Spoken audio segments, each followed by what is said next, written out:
Hello? Hello?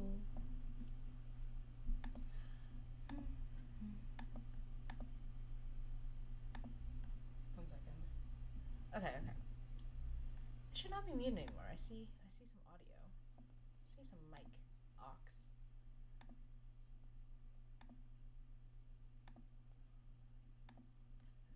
Okay, Zach, as you know, you're my guinea pig. You're helping me test it out. How's it hearing? Is it too loud? It's faint, but I can hear you now. Okay, that's fine. Let's increase the decibels a little bit.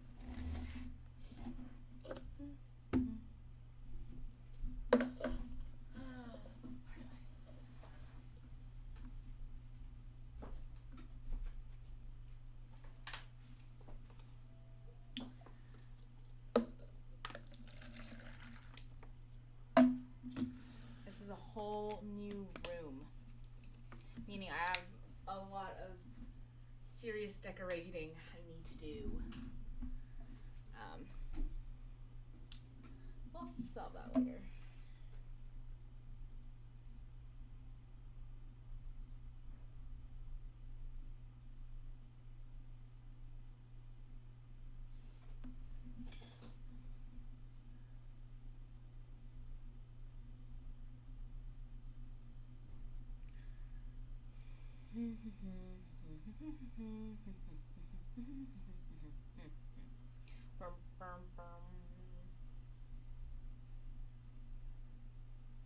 Let's see. Okay. Like how it's not a waterfall. Yes. I don't know. I have a lot of crafts that I need to do and not enough time. This is the before era. It's true. These are all the cranes that I've These are all the cranes I've done before. I originally had put my paintings a little more spaced out, but then everyone's general idea was this is too chaotic, so I tried to squeeze them all together. You can probably notice over here. Oh my god, I'm so bad at this. Here you go. That there's this empty space, and that's because I have a painting that I want to put there, but I can't find my command strips because everything's a mess. So we make do. Okay, let me find this stream, copy link, putting on my Instagram.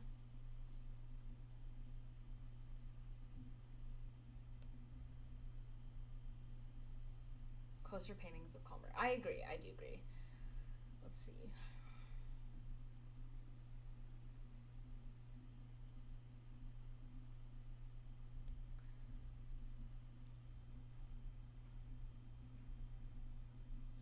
Do I want to do it with my close friends or with all my followers? I know most of my friends are at Broom Bash at UCLA, which is a very cool concert, I guess, to celebrate the beginning of the year. I chose not to go because I'm also tired, but also because I didn't know the people, and getting tickets is difficult, so.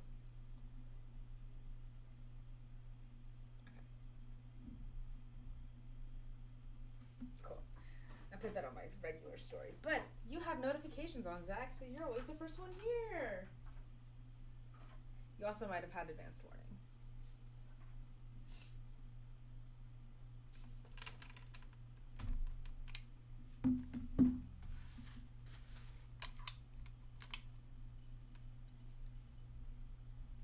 Okay. Exciting new things to my paint setup. Obviously, this is a completely different room. I also got a new bulb.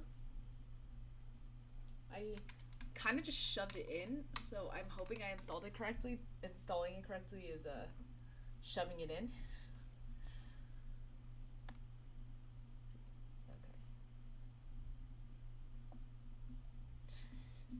Okay.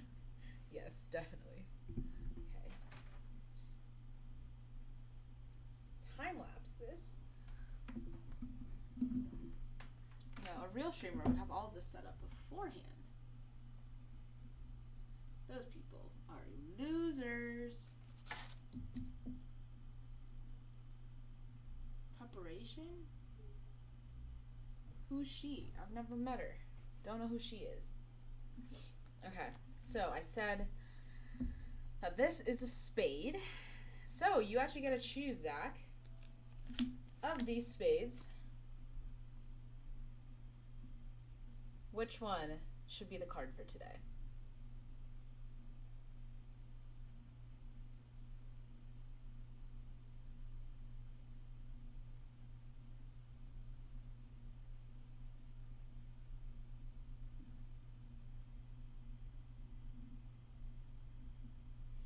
We have the 4 of clubs, the jack, the 9, the 3, the 7, and the ace.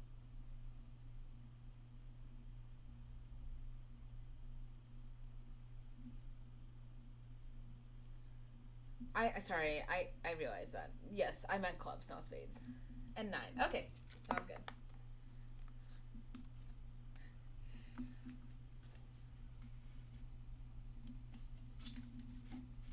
I'm glad you didn't mean 9 factorial. That would have been hard.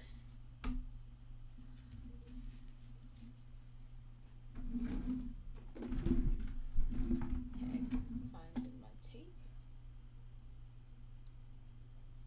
Yes. Did you hear that? Is that ASMR? Let's do another one. Sorry, that was kind of loud.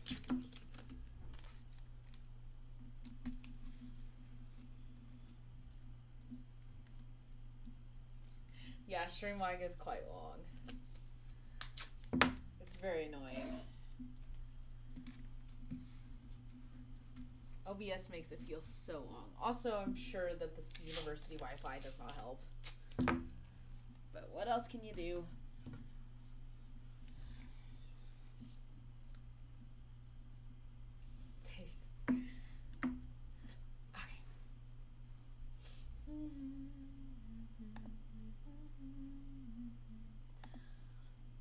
And as we know, we have some copyright-free music up in here.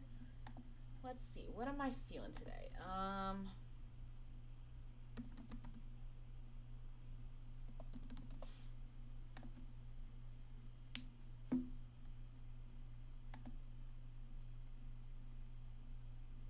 Washington's unique opportunity for students is a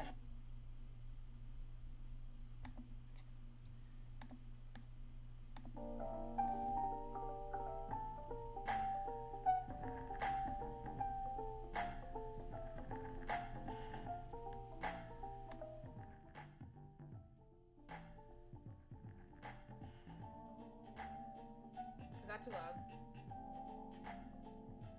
I feel like it's kind of loud.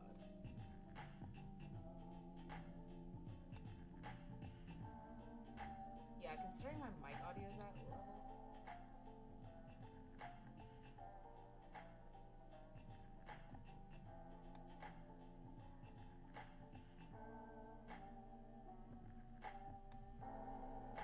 Hello? Okay.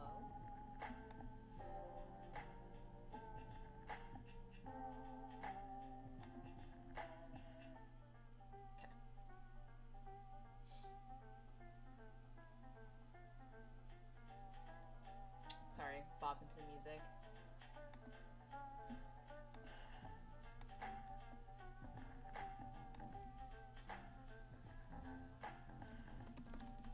Now time to find what I'm actually painting today.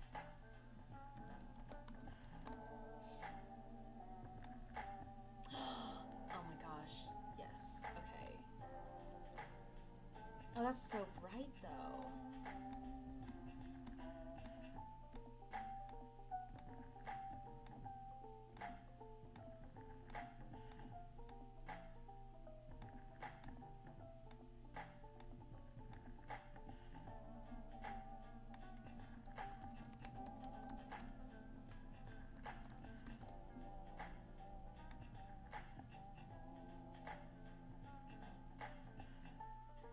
There's a couple of ones I could do.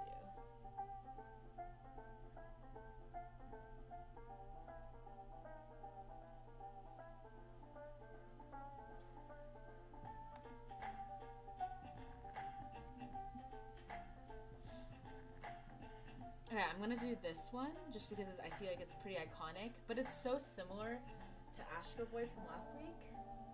So I hope it doesn't confuse anybody, but oh well.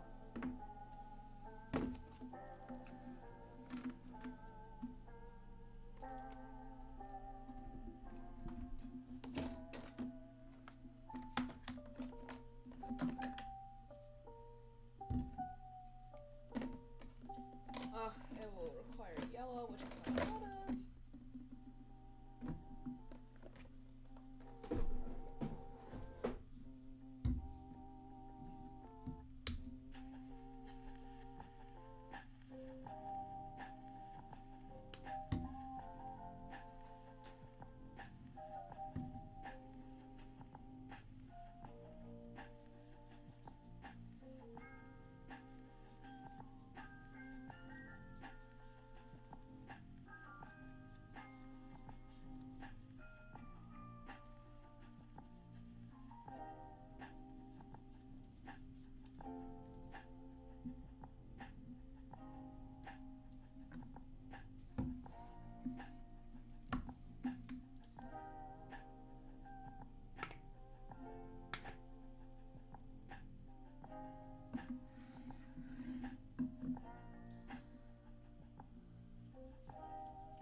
I'm so sad that multi-camera stream does not work in UCLA. And I think the reason is because my OBS device that I use over here is through the Wi-Fi, and the Wi-Fi is so overcrowded with other people doing things. So I try to connect it with like a USB cable, but for some reason it's not working. So I don't really know what to do. So, sorry about that. You're just gonna see my face. Let's see, how far do I lean in? I'm leaning into...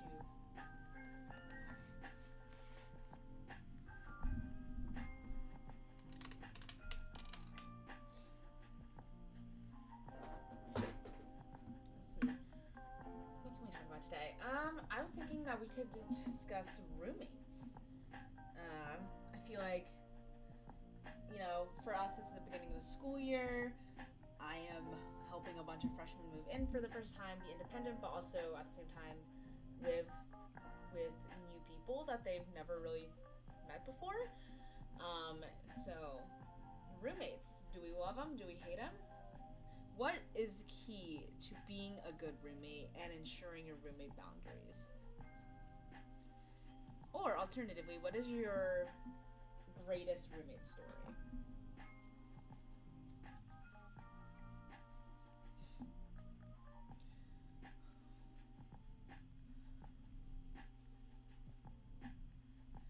I'll start. I think what is, first of all, just like a roommate story that I appreciate with all my heart, and I try to recreate but didn't end up happening, is that my freshman year, I had moved into the dorms a little late. Not a little late, but I had moved in on Saturday, and most people had moved in Saturday or like the day before. One of my roommates had moved in, I think, on Friday, and then my other roommate was moving on Saturday, but a little bit after me. And so I met my first roommate, the one who was already moved in, and it was like chill, like we said hi, you know, she watched me like say goodbye to my parents, blah, blah, blah. And then there was a game night that night, and of course, I love games. I love talking to people and meeting my new community for a whole year. This is, of course, before I knew what COVID was. But I remember that I was playing Mafia, and it just so happened that me and this other girl were both Mafia, and like we're, you know, how to play Mafia is you're trying not to be caught as the Mafia while you're also trying to kill all of the other townspeople. So your life skills have to be on point, your communication, blah, blah, blah. You have to like try not to access. And at the very end, I believe that the Mafia won because, you know, such a great liar, such a great gaslighter. And the other Mafia, as we were introducing ourselves, happened to be my roommate. The way it happened was she was like, oh, my name's Envita. And I was like, Envita? Do you live in, you know, my room number? And she's like, oh my God, Caitlin? And that's how I met my third roommate for the first time ever. We were both playing a game of Mafia, and I didn't know who she was the entire time. We were both Mafia because we were the only two Mafia, and then it was the most picture perfect moment of, oh my God, nice to meet you. And everybody laughed because they're like, you guys didn't know each other? And we're like, no. And ever since then, we've been, you know, best friends, I guess. You know, besties for the resties. We, self-proclaimed gaslight. No, I am. Gaslight Geek Girl Boss, I'm a gaslighter, for sure. So I just really treasure both of them, actually, for other stories that I'll go into later, but I think it's just like that's the start of our roommate and friendship and relationship. Is just amazing because it's so genuine and it's so fun and lighthearted. Okay, but as to your comment, yes, I think the key to having a good roommate experience is a shared understanding. I agree. I think while it is ideal to try to be friends with your roommates, it's not necessarily a requirement. As long as you guys can like live with each other and like have a shared like understanding of boundaries, like that's the most important thing. And that's definitely something I'm gonna have to like, you know, tell my freshmen is like, hey, you guys probably want to be besties because like, yeah, you guys share a block, like a cell block together. You want to like each other, but it's also not required. It's better that you clarify different misunderstandings than keep it hidden just for the sake of like the group because you don't want to ruin your friendship with somebody. But honestly, it's not going to ruin your friendship if you set boundaries, because if they're truly your friends, they'll understand and they'll try to make sure that you are also enjoying your shared space. And yes, work cleaning, food, supplies, yes. I think it's, I mean, I don't know. Some people have meals as roommates, like all together. You know, if they're living in apartments, some people do it separately. They have different grocery bags, or sometimes they'll be like, oh, I'll buy the groceries and like you pay me back kind of stuff. Or they'll have like separate cabinets. Sometimes they won't. So I don't know. I think it depends on like, I want to ask like what works for you. Do you have like separate drawers or space in the refrigerator for your stuff specifically?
Nice.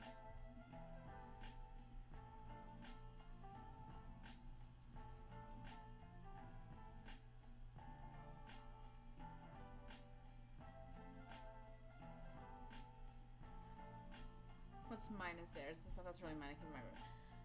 Good point, right? Like, or like label it or something. I don't know. I've never, like, the roommates I've had have all been like, you know, freshman year. And yeah, while we did have a fridge, it was kind of like, it was mainly my stuff that was in the fridge, I felt like, or like it was like my roommate's salads, which we knew was not ours because those are like full on meals. They weren't necessarily snacks. And we didn't really like go grocery shopping because we didn't need to because we were on the, you know, we were in the dorms. Food was provided. So I guess that's something interesting is like how I would divvy that up if I ever did enter an apartment. So far I've avoided that by being an RA, summer RA, and then another RA. But obviously in med school, it's going to be unavoidable.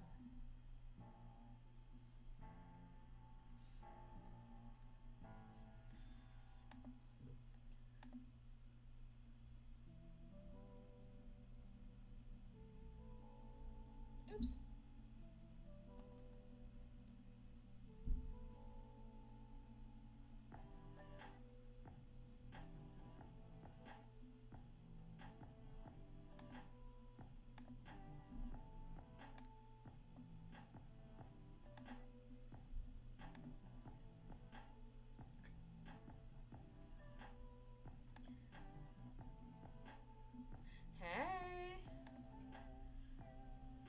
ask Jeffrey that you didn't go to Broom Bash, but I forgot you're in Malaysia.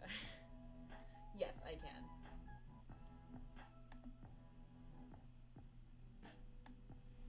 Okay, I turned up my mic a little bit.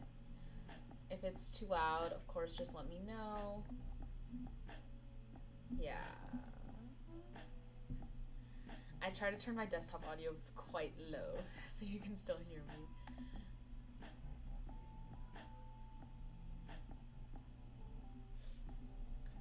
Yes, so Jeffrey, for you who just came in, what time is it for you? What is it? It's 16 hours, right? So that's 10. Oh no, it's like solidly afternoon. It should be solidly afternoon for you. Not too late. We were talking about roommates, because thank you, Zach. I'm doing like roommate agreements soon with the freshmen, and it's just like, what are important things that people should always know, or should know when they start being roommates with someone for the first time, because, you know, our family dynamics are totally different. I, at least, never labeled my things in the fridge with my family. It was very much communal, but that's also because I didn't have to pay for groceries, and I didn't have to worry about what was going to go bad or anything. Like, I let my parents do that.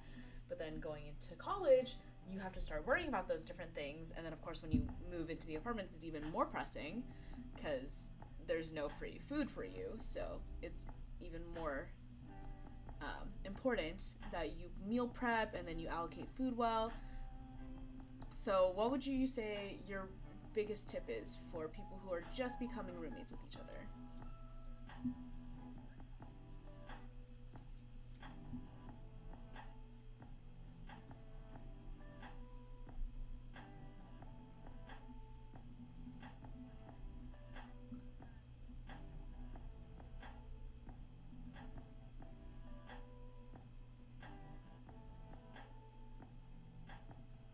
Yeah, shelves for everybody.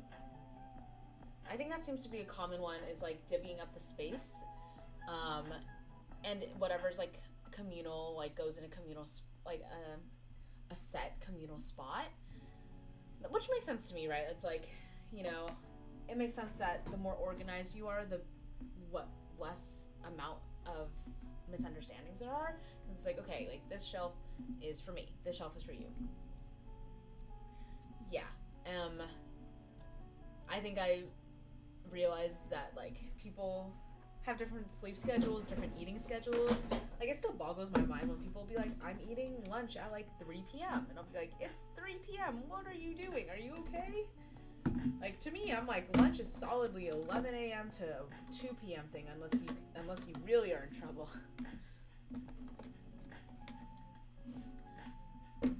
And then, like, on the rare occasions that I do wake up late, like, I would still call that, like, you know, lunch. I wouldn't call that breakfast.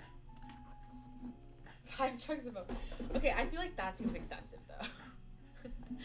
I think there's some things, especially the ones that spoil quickly, that maybe you should allocate a little bit better.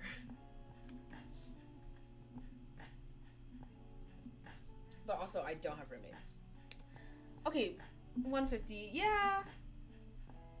Again, I feel like that's fine. I just wouldn't say anything past noon is breakfast. Like at the most, it's brunch, but definitely not breakfast.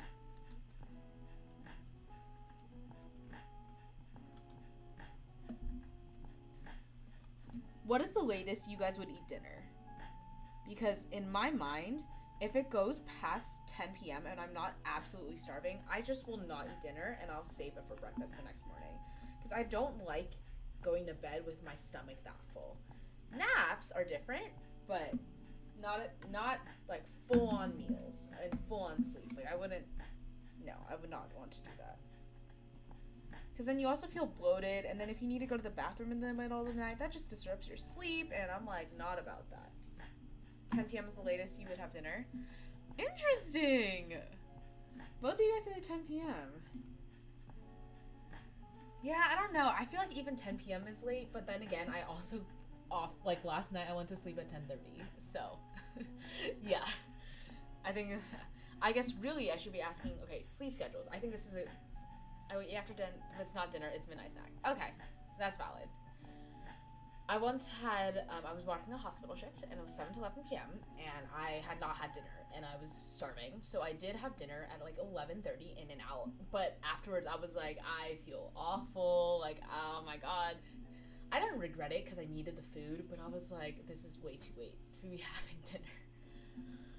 Okay, what was I saying earlier though? Is I was saying, okay, sleep schedules. So I don't know if you guys find it not necessarily annoying, but a quirky thing is that certain roommates of yours might have different sleep schedules. For example, one of my roommates, Anvita, she has a very different sleep schedule than me. She would go to bed at like 4 a.m. and wake up at like noon. And I would have what I call like a normal capitalist sleep schedule. So I would like go to sleep at like 12 or 1 and then wake up at like 7 or 8. And sometimes I would find not necessarily irritating because I do appreciate the early morning hours that I get, but it is very interesting because you have to, like, for example, she would be working and I would have to maybe deal with some chatter or some light in the morning, or sorry, at night when I was trying to fall asleep but she was working still. Or, well, luckily she was a deep sleeper, but vice versa, it could have been that I was waking up and getting ready for my day and, like, you know, moving things and opening doors and stuff like that, and she would have to deal with that when she wanted those precious hours of sleep.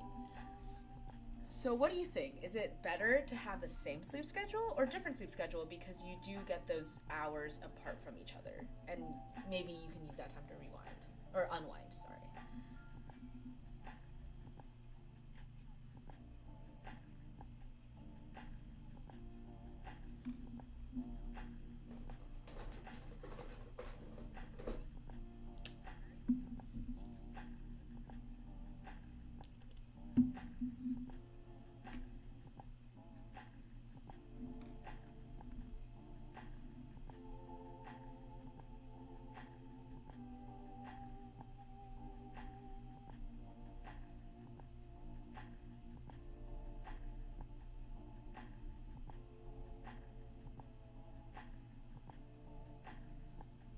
And I guess another story related to roommates and things like that is that, I mean, I shared a room with my sisters for basically all my life, so I technically had roommates for as long as I can remember.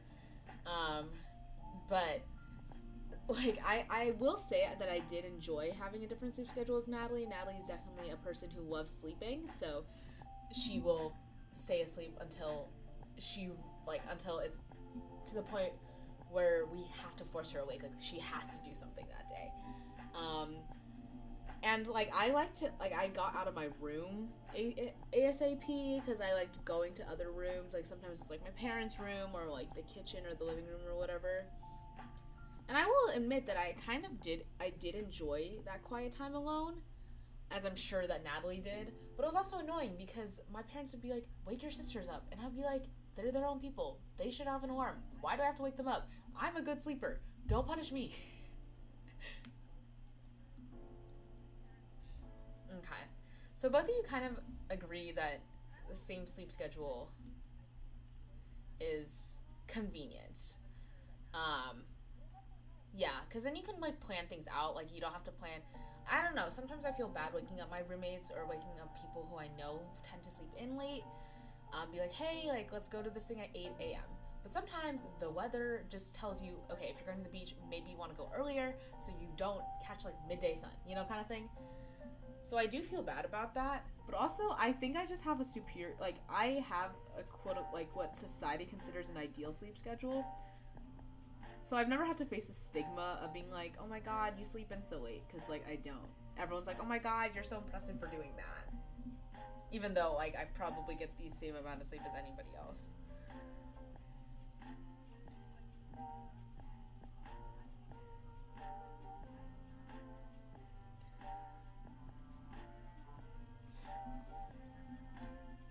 I think in a truly ideal world, everyone, um, at least in my ideal world, everyone would like go to sleep early and then wake up early so that they could follow me. Because sometimes I will wake up at 7 and I'll be like, oh, who can I text? Who can I talk to? No one's here. Which I think is very funny because my sister would be like, I would hate to talk to anyone in the morning.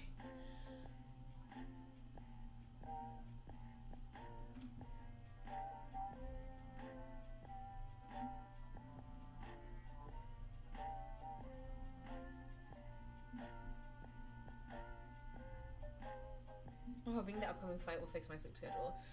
Yeah, that would be nice. I mean, aren't you flying like tomorrow? Like, when are you flying? Aren't you flying soon? Because considering that school starts in like 2 days, I know that you're flying in like very close to school starting, but it's crazy, man. I mean, I think it's also funny because, like, while you say that, like, okay, I hope this flight fixed my sleep schedule, it'll only fix it for so long. I think the natural inclination to fall asleep at a certain time will just continue to happen. Now, do I feel a little bit of FOMO? Your flight is in 4 hours. Oh my god! What are you doing? Sorry. What are you doing talking to me? Why aren't you on the taxi?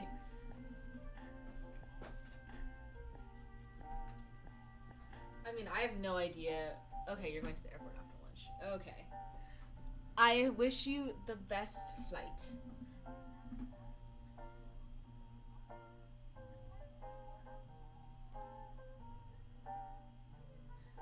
Are you saying bye to me, Zach?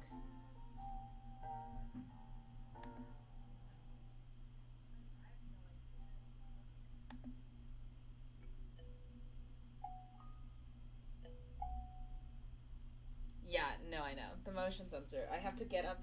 Oh my gosh, let me tell you, it was so funny. So I was taking this med school, are you a psychopath? Do you have ethics, morality kind of test? And one of, like, it requires a camera, right? It requires you to submit video responses according to specific prompts.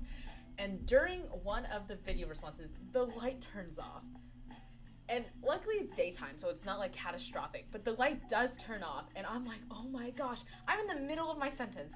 So I finish my sentence and I turn on the light, but I'm just like praying that, I don't know what automatic sensor grades these things and make sure I'm not cheating, but it's not like, oh my god, she left, why did it turn black? Ah, Mission Impossible, someone's trying to hack the system. Because that would be awful if they did. So sometimes these motion sensors are wonderful, because it means I don't need to get up to turn off my lights, but sometimes they're awful because they also turn off in the most inconvenient times.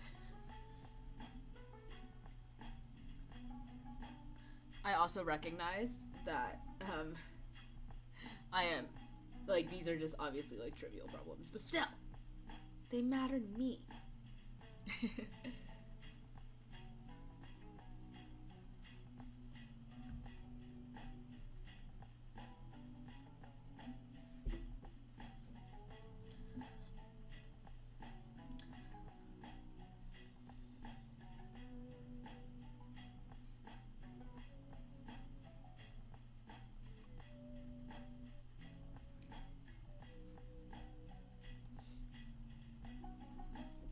I realize I need to make this building way bigger than it is.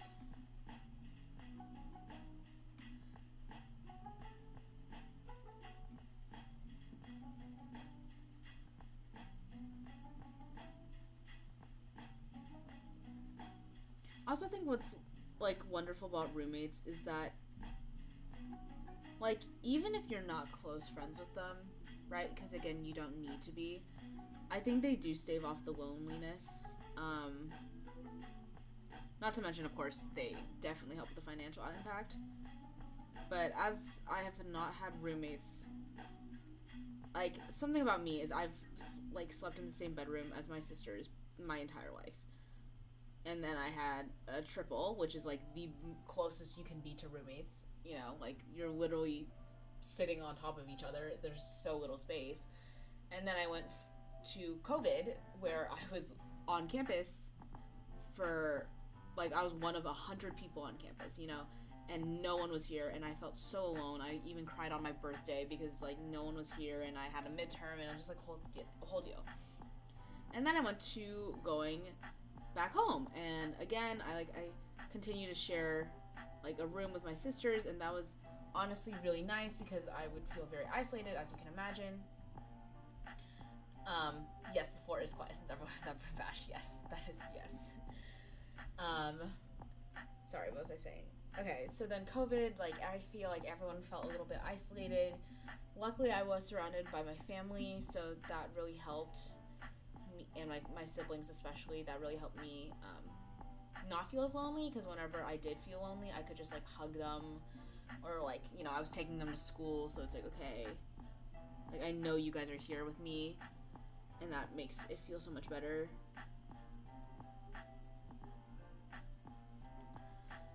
But then I went to being an RA, and, like, you know, we live alone, and sometimes it gets a little sad. Which, again, I'm extremely like, I'm very grateful that I get my own room, but I'm also not a person who enjoys quiet. So sometimes I'll come back and I'm like, after a night of like really intense fun activity, and then I'll just stand there and I'll sit and I'll be like, you know, I'll be like, okay, I'm here. No one is here for me to talk to. I have no one to debrief about my exciting day, and I have to go to sleep. And I feel like those moments are when some people would, like, you know, get sad or depressed or just like contemplate.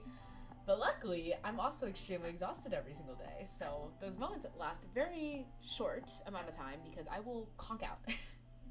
Hey, Rahul. Yeah. The loneliness is something that it's like yeah.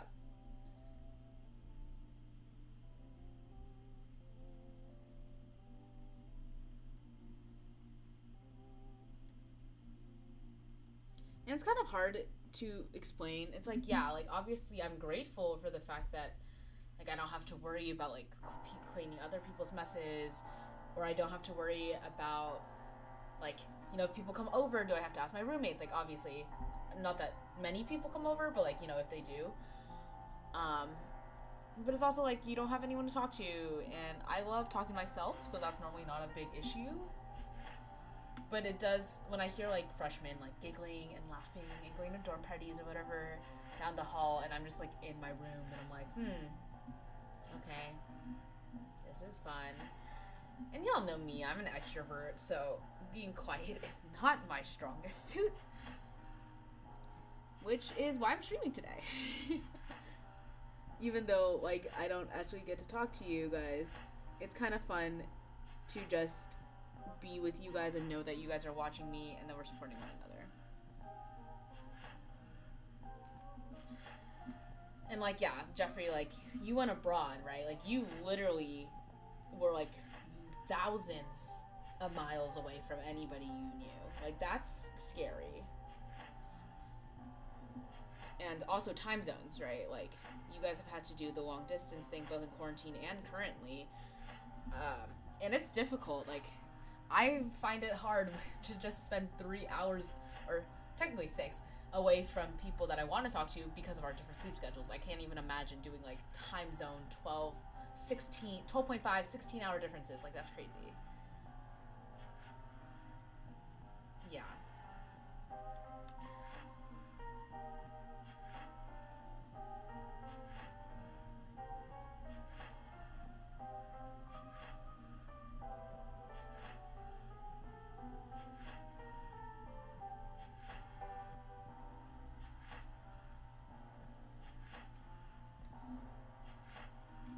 And I don't know, I was talking to my sister about this and how she says, like, if she didn't see anybody, she would, like, genuinely love that. And, like, that makes sense, right? She's an introvert, so she doesn't like spending time, you know, like, not, like, in a rude way or anything, but, like, she'd rather spend time alone than necessarily with a huge group of people all the time.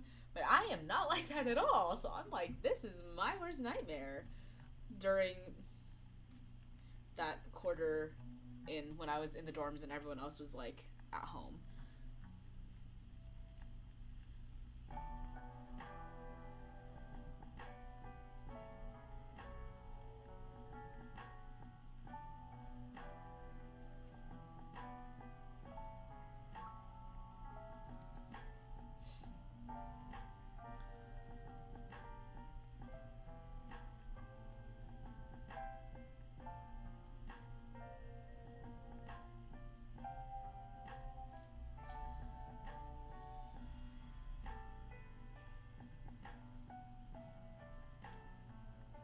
Oh, really? Loneliness? Roommates? Like, what were you talking about?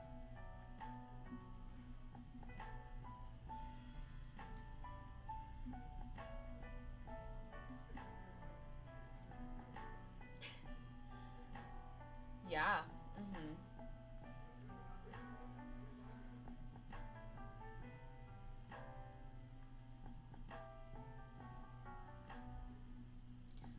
think postdocs are so interesting because, like, they are often from totally different countries and have like totally different experiences.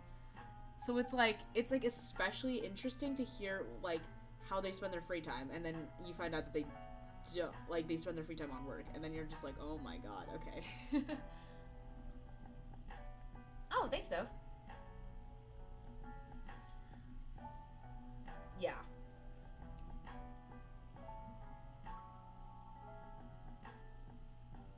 And like, I like my definition of introversion, extroversion isn't necessarily if you like people or not, right? Like, you know, some introverts love people and hanging out with people, but I think how I would define it is introverts would recharge their, you know, social battery or just battery in general of energy by spending time like like with introspection or contemplating things, versus extroverts would replenish their battery by hanging out with people and going out and things like that.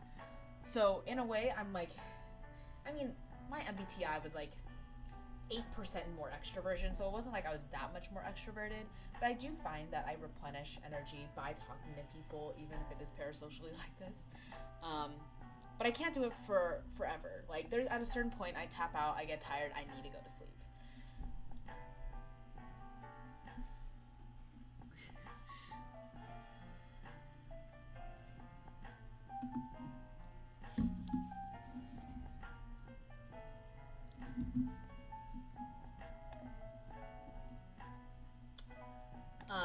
ENFJ, Soph. I've been an ENFJ for the past 2 years. Fun fact about me is I take a couple of tests every year, and I actually refuse to take the test again until the year is up, so I really get an accurate snapshot of my year and how I've grown or changed. And those tests include the Myers-Briggs test. I actually take 2 different versions of it every year, and I have been an ENFJ, specifically ENFJ-A, for a while. And then I also take, like, you know, like Rise Purity. I take the, what is it called? Like, it's like the economic versus social stuff. What is it called? But it's basically like a grid, and it's like how, I don't know, socialist, libertarian you are? Oh my gosh, what it's called? I forgot. And then there's a couple of other tests that I take. Yes. Okay. There's an Iranian girl at my dorm in Rome, and she was so excited to leave. Her thesis was almost, she just wanted. Yeah. Like, during summer, I wanted to leave so badly. Like, it was actually palpable. But no, I stayed here. Fun. Political compass. Thank you, Jeff. Thank you. That is correct.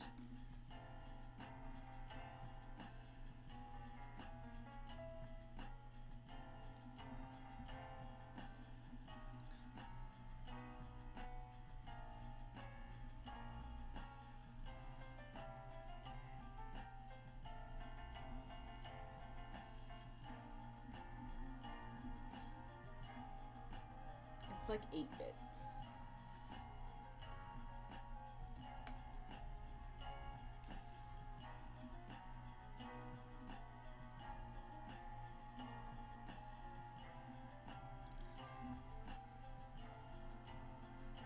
I mean, Rahul, since you're here and not enjoying Brew and Bash, wow! Today's card theme, I can't tell you. I'll give you a hint though, so. This month's theme is underrated classics. And if you remember, what do I always pick? Like, next time I'm still here from Treasure Planet, what do I always play next? If you don't remember, go to our playlist on YouTube. Alright, but what was I saying? Okay, Jeff, I hope you have a safe flight. As always, text me your beautiful, beautiful takes on the airport. And if you enjoy your layovers. I hope, yeah, we'll see you soon, relatively. That'll be exciting. But Rahul, I was asking Jeff and Zach about what would you advise freshmen to know, or not even freshmen, but first time roommates to know before they really get into living with each other. Like, what is your best piece of advice or a thing that you wish that you had known when you entered a roommate contract with these boys, these 777 boys?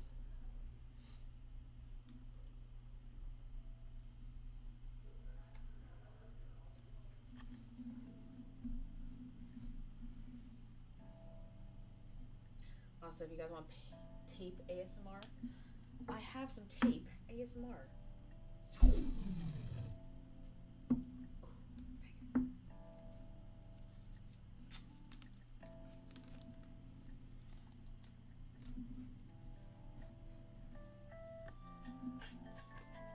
More tape ASMR.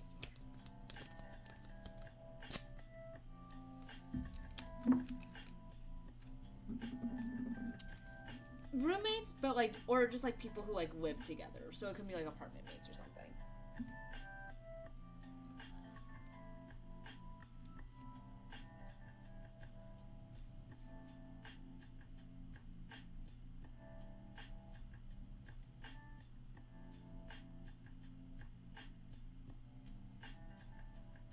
Both Zach and Jeffrey mentioned like, you know, setting boundaries and just being respectful of each other's like common space and things.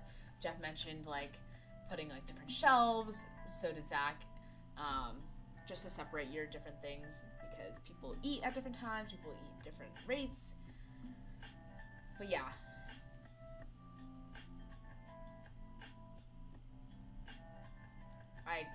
No, that's definitely true. I think being as explicit as possible in the beginning is very important, and I feel like things that if I don't actively encourage, people won't do. Because they'll be like, like for example, like drinking or smoking. It's like, yeah, just like use common sense. But it's like, no, maybe you might want to delineate that. Like, how many shots are we comfortable with? What type of drugs? Because like people's life experiences are so different from each other.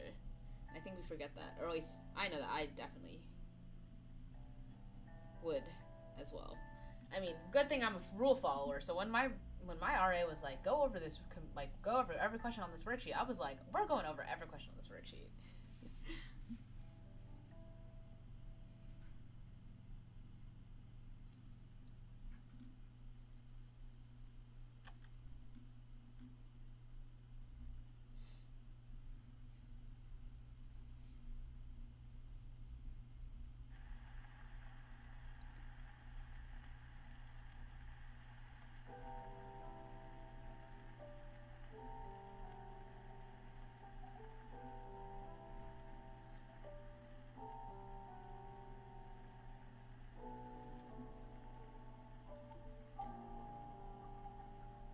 Definitely.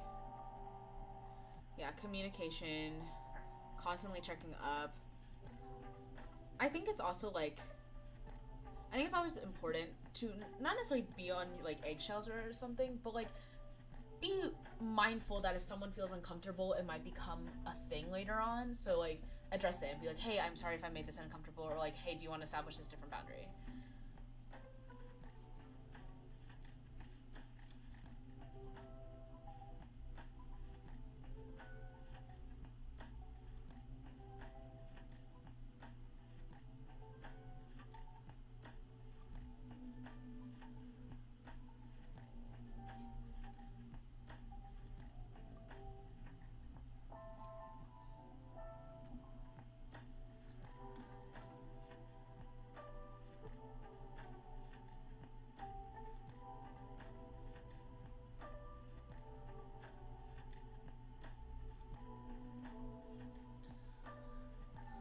I'll say luckily that last year we didn't really have that many roommate conflicts. Most people were pretty accommodating of each other, but we'll see how it goes this year. Every year brings something new to the table.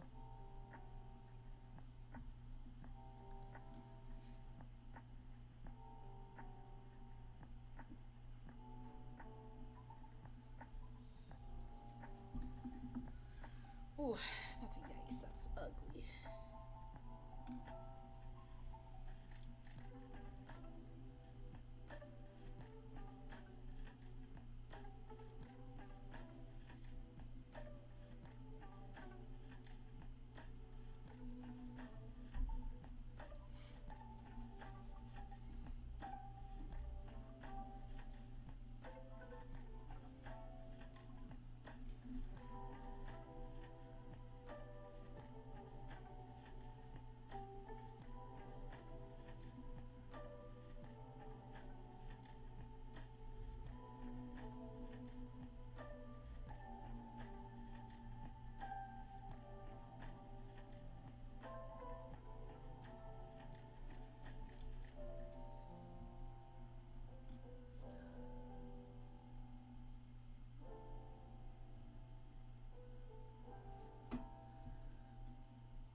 My week has been chaotic as frick.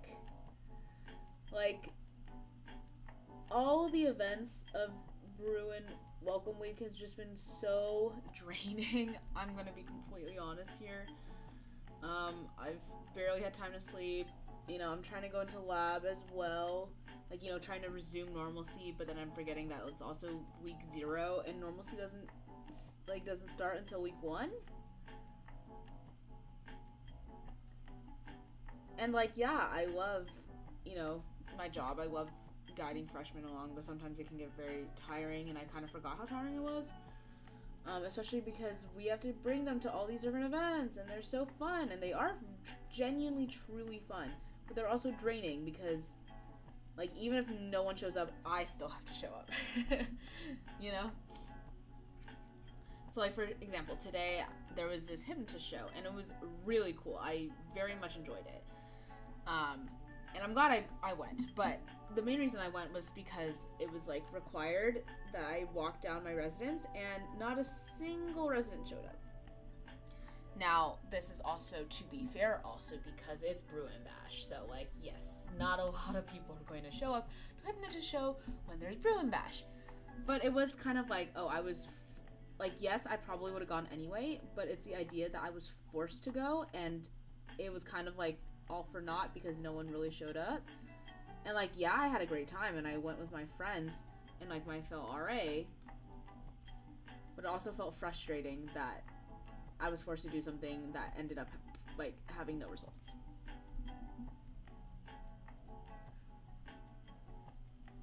No.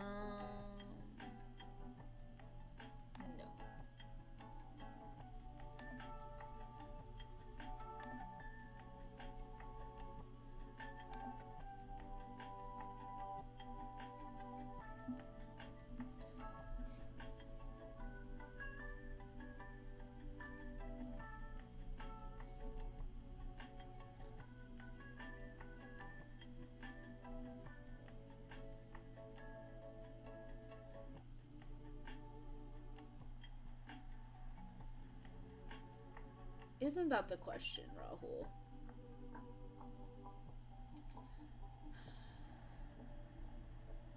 I mean, I'm painting today, so progress.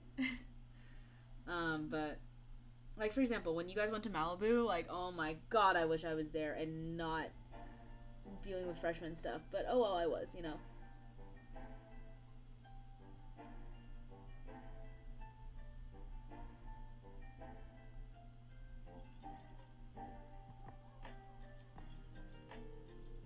And like, don't get me wrong, I'm genuinely so happy that I can provide them reassurance and like give them like a smooth transition, and like, you know, the parents love me. And I'm not gonna lie, I enjoyed the sense of power I feel when like they're like, oh Caitlin, like what does this do, like what should I do here, kind of vibe. But I think as we're entering senior year, there's more and more things that I'm like, I want to do that for myself. But I feel like I have a lot of obligations I need to continue. In addition, I'm not even done with secondaries. Like, what am I doing? I'm supposed to have been done with my secondaries by now, so that is an extreme source of anxiety.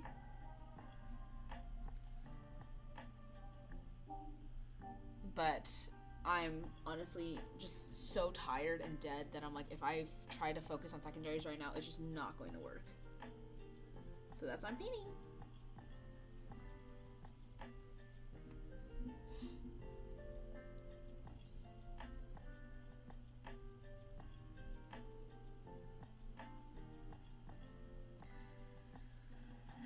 Yeah, I mean,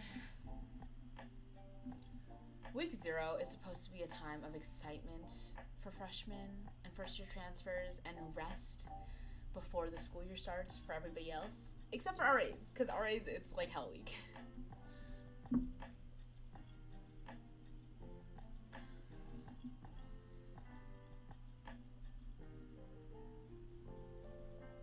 I will say, everyone on the Hill trump-bonds, because we're like, hey, we just went through this extremely emotionally, physically, spiritually exhausting journey of prepping all of our buildings in like a day or two, and then going to all these events in addition to like our clubs and our organizations and like maintaining normalcy and like hanging out with friends.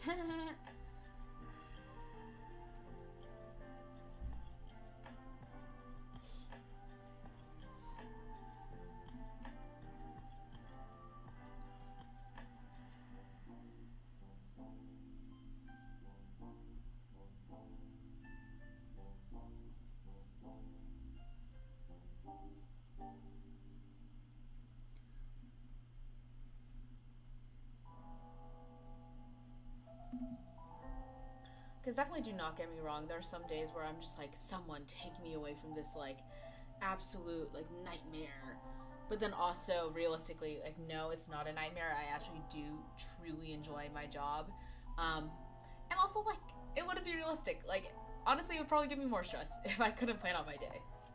Today I almost had a mental breakdown because I was like, a lot of tasks were thrown at me with very little preparation, and I am not the most flexible person. If I have a plan, I like to stick by it because I'm so like busy that if I don't stick by a plan, I feel like it's going to all go like, everything will be falling down, and I can't let that happen. Like, I have responsibilities and obligations to people and things and organizations I need to maintain. So I'm not very spontaneous, which is why I kind of had a breakdown today when like spontaneous things were happening, and I was like, oh my god, I can't handle it. But it's fine, I'm doing better. So while I do wish that someone could just spirit me away, it's also like, it would probably be actually my worst nightmare. Yeah, no. Just a bunch of chairs and committees and all that stuff.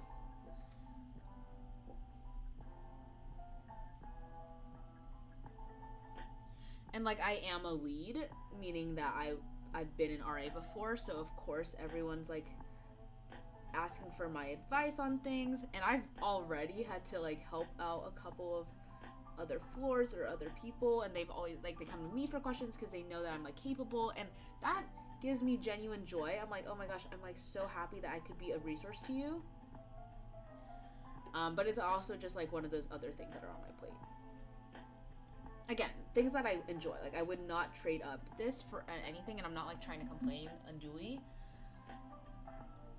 But yeah, it's like double-edged sword. I love being a resource to people, but sometimes I'm too much of a resource to people.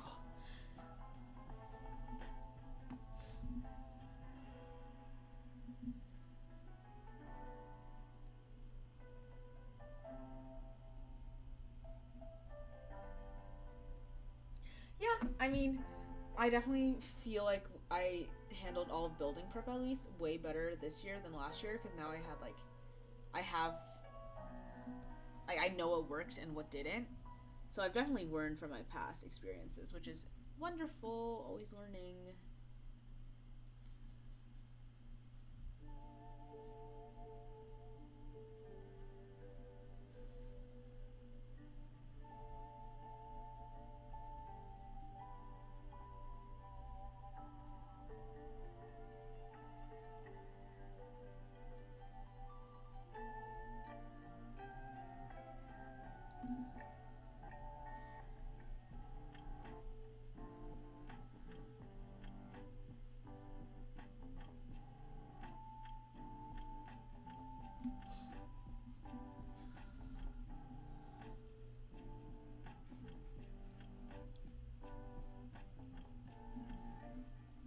So tell me, Rahul, why did you not go to Broom Bash?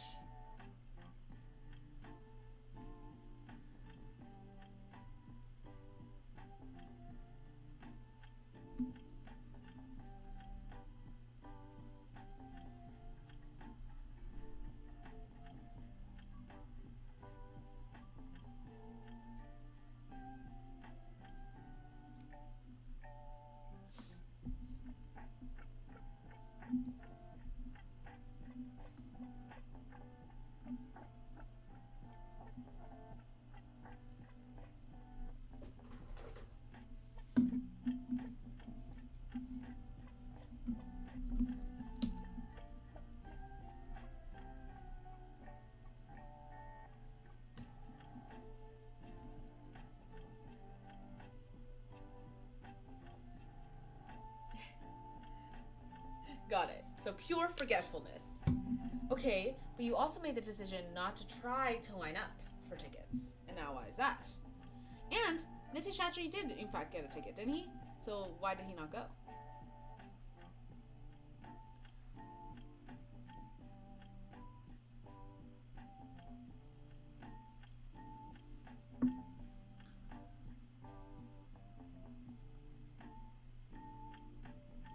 Oh, nice. Comedy Store.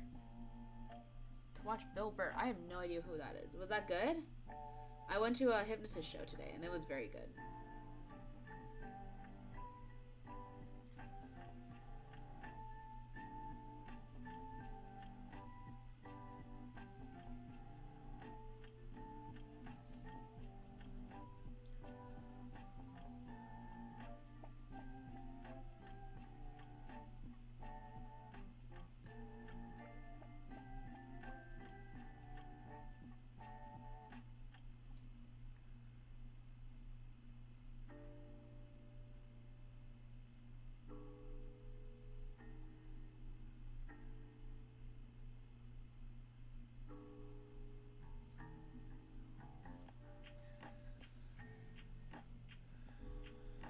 Oh, nice. We had a good time.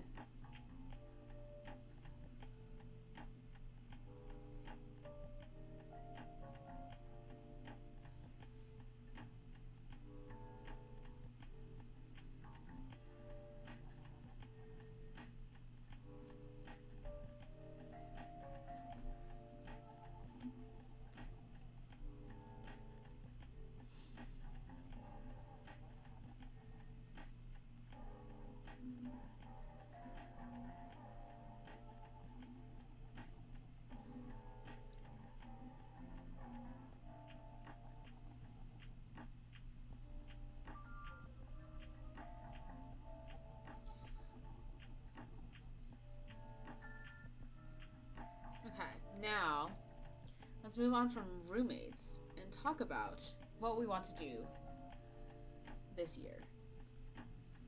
First thing, I know it's kind of far away, but for me, we have to take a picture of us replicating the same pose we did our freshman year in the 7th South Lounge. Now that I'm here and we have access, in our cap and gowns. I definitely want to do that. I think that would be so fun, a before and after, series, I guess. And I want to go to the Academy of Motion Picture. I still have not gone, which is like an absolute shame. I'm kind of sad that the Studio Ghibli exhibit doesn't exist anymore. But we're getting over it. There'll be other exhibits. I want to do more beach things. I don't know. I want to go. Like, I know that Christine really enjoys the, Sunset Beach? I forgot where. But there's a beach that she recommended besides just Santa Monica. I don't know. I want to do stargazing. I think that would be so fun. I feel like there's a lot of vague things where it's like, I just want to be, so extremely ecstatically happy. And I think it's definitely possible. I'm a pretty happy person, so I don't have any reservations on that front about whether I will be extremely ecstatically happy at least one point. I want to capitalize on that. I want to have some memories that I'm just okay, literally never gonna forget them because they're so magical. And I had some of those last year too. I have some of those every year, so it's okay, what are the ones this year? What are they gonna be?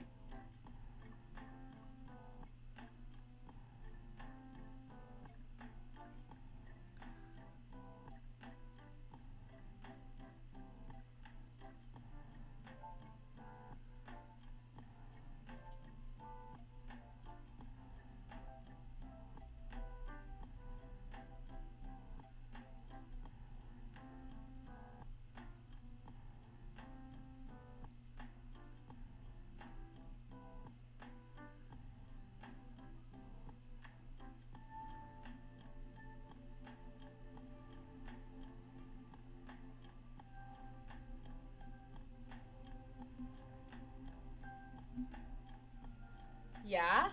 What are the plans, dude? Why don't you share? Do you have a bucket list? Because I almost considered making a bucket list.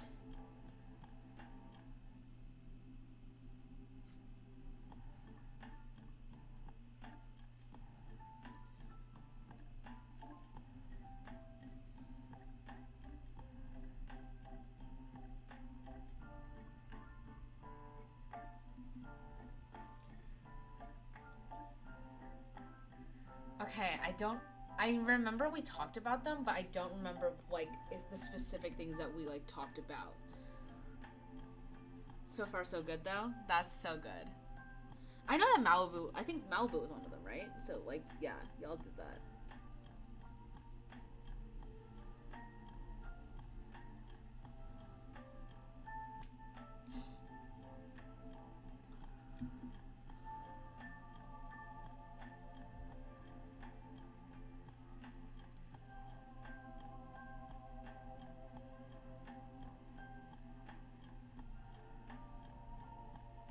Oh, yes, yes. That would be wonderful. I think a group trip, like, almost like a road trip, would just be amazing.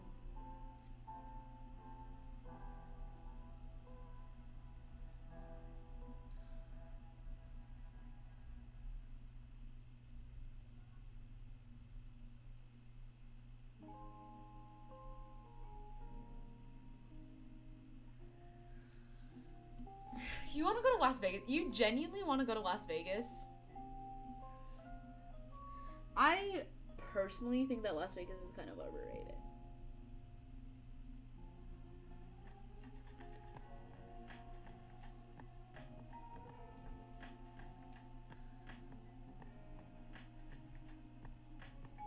Cause like I'm not a big I don't drink, right? Like you guys know I don't drink. I'm not gonna gamble. Like I'd rather just play poker at home with my friends.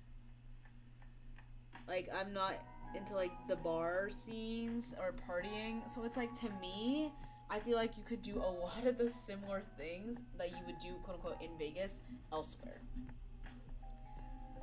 Okay. Festivals are interesting because I also don't want COVID, which is annoying because COVID's still a thing. Like I still wear my mask around, not as strictly as before, but I still wear my mask around large groups of people and in the dining halls and things like that.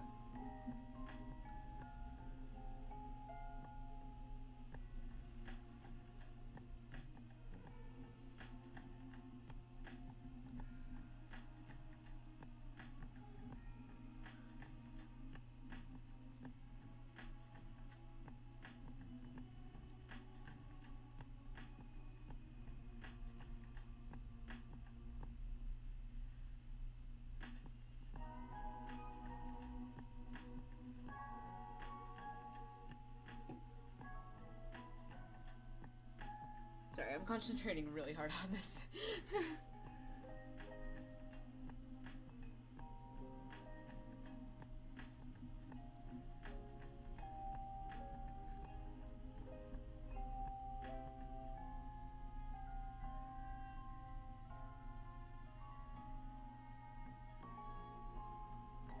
Do you think you guys will cry at graduation?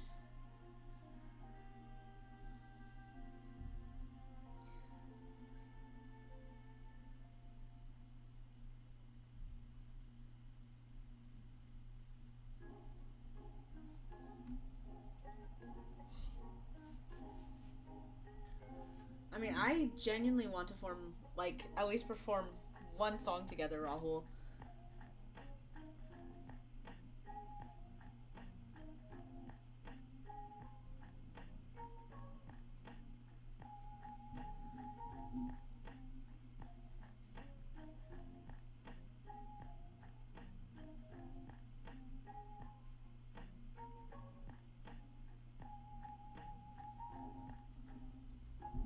Aww.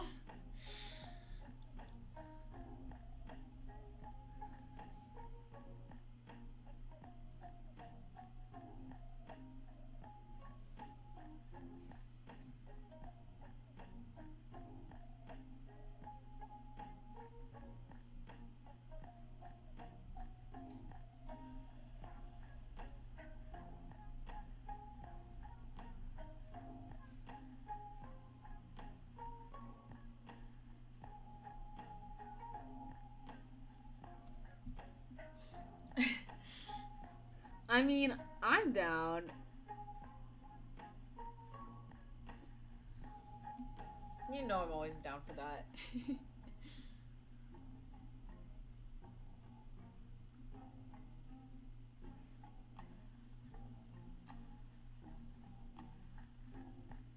I don't have any public embarrassment. It's one of my greatest superpowers. I think it got all cursed out of me. Like, you can't survive in my life without having a good sense of laughability at yourself. I don't know what it's called. Self-deprecation, maybe? Good humor? Like, I do genuinely silly things so much to the point where people admire that. They're like, wow, I could never be as confident as you. Like, I could never embarrass myself like that. And I'll be like, yeah, it's a talent. It's truly a talent. But it also gets me what I want. You know, like, I do amazing things, quote unquote, like, incredibly, like, crazy things like meeting Hans Zimmer because I'm not afraid of embarrassing myself.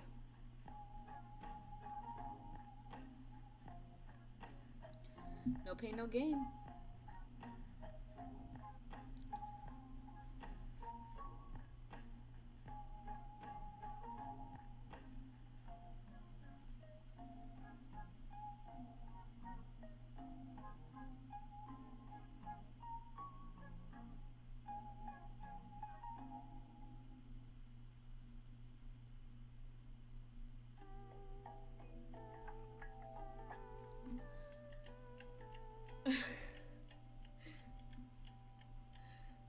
You can't be that bad. I feel like knowing you would practice your heart out so you weren't that bad.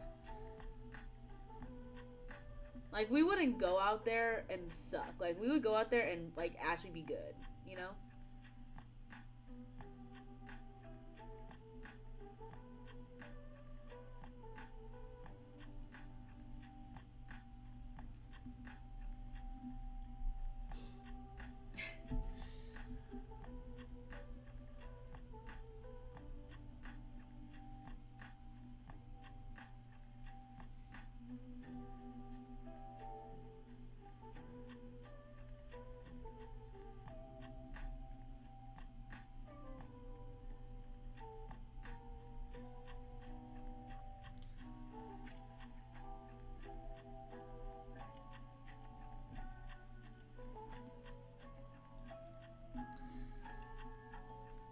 I think for me, what's strangely so fulfilling is when people come into my room and they're like, "What is that?" And I'll be like, "Oh, I have a story for that." And they're like, "Okay, whoa."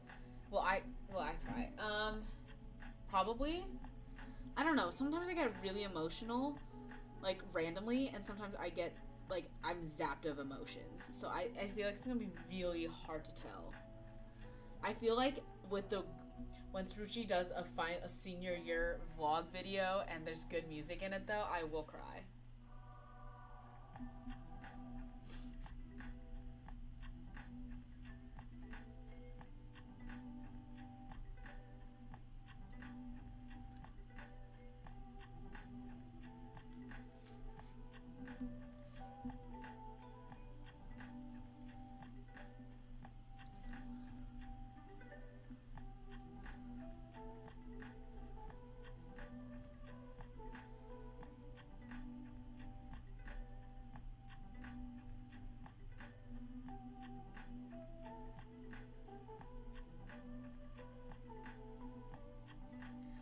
But what I was saying earlier was that I love when people come into my room and they're like, "What is that?" And I'm like, "Oh, like, wait till you hear this story." And everything is attached to a story.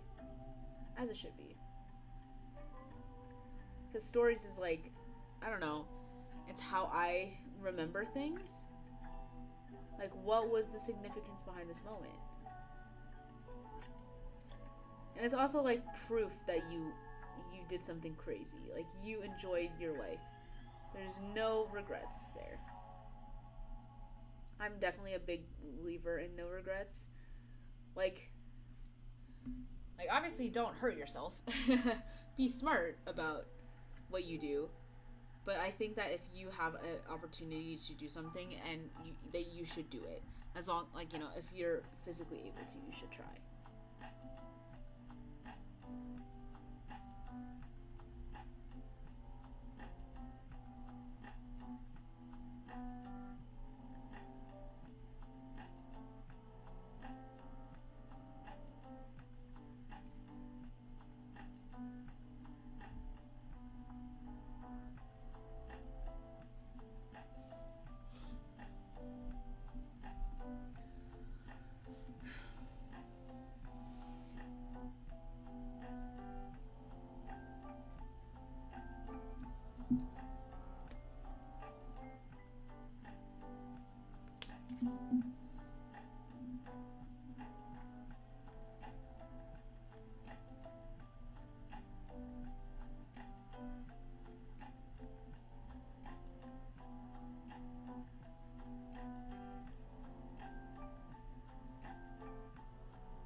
Hong Island.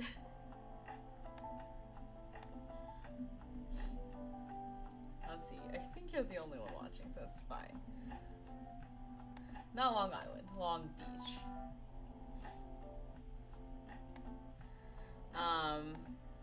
I mean, he might join too. That'll be hilarious. Yeah. I don't know. I guess more of the fact that in spirit of live life no regrets that I literally just said, including in that is giving myself, like, not letting me succumb to my fears. Something I guess that is like not like important to know, but like something that I don't know if many people know about me is that I've had like this kind of I recognize it's irrational, but it doesn't mean I don't have it. This fear that like people won't love, like not like I'm incapable of love, but that people will see me, think I'm just way too much, and kind of abandon me in that way. Specifically in terms of romance, I have the most amazing friendships, including yours. So I have like no doubts about that. Like I know that I am a good friend. I know that I can be a good partner and things like that. But sometimes your doubt gets in the way of you actually realizing that. And I had a dream in high school where basically there was like this person that I liked, but I didn't really like him. It was just kind of like one of those things where you're just in a dream, and we were holding hands, and in the dream I guess I was dating him, you know, like that's what holding hands meant. And then as we were walking down the hallways, he just lets go of my hand and says, hey, like, you're too much, I think we should break up. And I'm like, I don't cry, I'm not mad, none of that. I just say, okay. And I let him do it. I let him, like, you know, in my dream, of course, like, break my heart or whatever. And I just let him do it. And I see him immediately go off with another girl. And I'm just like, yep, that sounds about right. And then I wake up. And I think what's so interesting is that, like, I have a pretty big ego. Like, I know my self-worth. I know that I am a valuable person, and I should, and I do have, like, high standards in terms of, like, romantic relationships and whatever. But something about that dream just stuck with me for so long, where I just let someone run me over, and they looked at me, and they're like, hey, you're too much. You are super intense, you're always busy, you don't have time for me, but at the same time, you are way too clingy, and you don't, like, you're putting too much pressure on me on whatever this is. And that was my dream. So I was like, okay, my subconscious is telling me something. Like, this would be crazy. Like, why is my subconscious telling me this? And then I woke up, of course, and I was just, like, thinking about this dream for so long, and it kind of became one of my fears, where I was like, maybe I just won't be loved in that way, because I am so much. I am a great friend. I'm a great best friend, but will I ever be more? I don't know. I felt, especially in high school, I felt like that was not in the cards for me to ever be more. And I'm honestly okay with that. Like, I don't really care. I don't think I need a romantic relationship to be fulfilled in any way. I am so lovingly supported by all my friends and family. Like, I genuinely do not care. Did not and do not care. But it's still stuck in my head where I was just like, you know, I was like, okay. I don't know how I feel about that. Fast forward to junior year, things happen. Kind of made me a little sad. Almost like realizing fear, I guess. And then during the Never Have I Ever premiere, I was answering questions, and someone had asked, like, hey, are you looking for a relationship? And the answer is, of course, like, I'm never looking for a relationship. I think things will happen when they happen. But I was like, you know what? I'm going to stop pushing away people that might be interested. I'm going to stop pushing away things that I might enjoy just because I'm so scared of what will happen if they actually get to know me better. So I made that vow, and then, like, 1 week later, my friend who was trying to set me up with this dude was like, who's, by the way, has been trying to set me up with him for like 9 months, and I've known about it for 9 months. Like, I have known, ain't slick, no subtlety there, but I was just like, again, very scared, and was like, no, I don't want to risk anything. But I was finally like, you know what, like, why not? I quite literally have nothing to lose, so I'm currently in the process of attempting it. We have gone on our second date. We have a third planned. I'm going to a Dodgers game with him on the 30th. Free tickets, by the way, from UCLA Health. And I'm hoping that all of my insecurities, I mean, not all of them will go away, obviously. There's some that are very difficult to go away with, but I'm hoping that this is more successful than my past relationship. 5-day relationship. You can't even really call it a relationship, but I do because it meant a lot to me. Hopefully it goes better than that. So we'll see.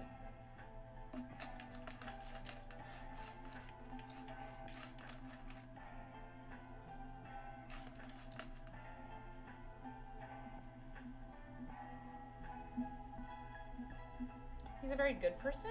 I don't know. He's very sweet. We like text every day. He called me today when I was like having almost a mental breakdown, and that was very, very nice of him. I don't know, he's just like a very good person. If you're asking like what type of major he is, he's an econ bro. He's a finance dude. He's a very good teacher, so he was teaching me about econ stuff.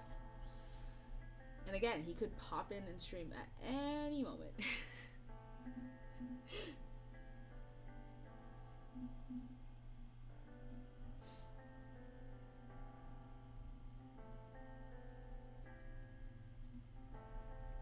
One thing I am doing this time, I have learned, is I'm reining back my enthusiasm on purpose.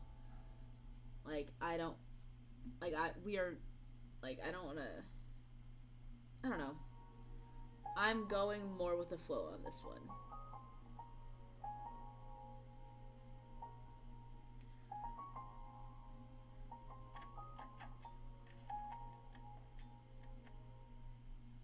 Which, as you know, if you know me, that I'm a very enthusiastic person, so going slow is not easy. It doesn't come naturally, but I actually like it because also, like, yeah, we don't actually get to see each other often.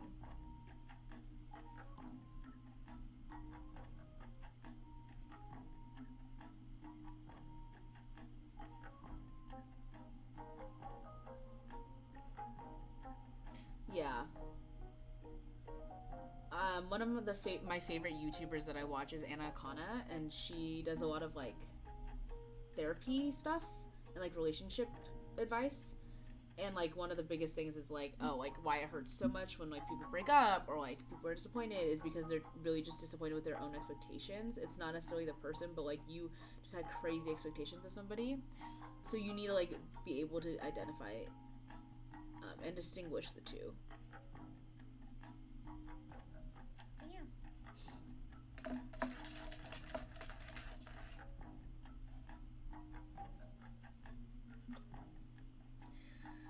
Also, I think it's funny because at least I personally have never predicted that I would be in a relationship. Like, literally, when I asked some of my close friends, like a couple years ago, and I was like, when do you, like, we were making bets, like, oh, when are you gonna go, when are you gonna be in a relationship, ha ha, like, oh, are you gonna get a partner by the end of this year, or, you know, that kind of silly stuff.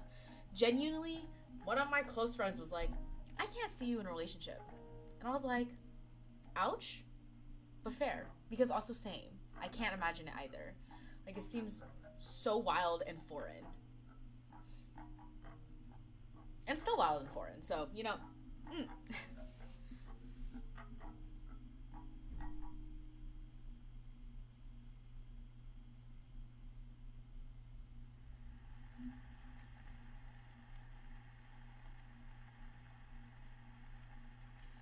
Like, when I tell you that I have believed that I'm only best friend material for so long, like, it permeates, bro. It does.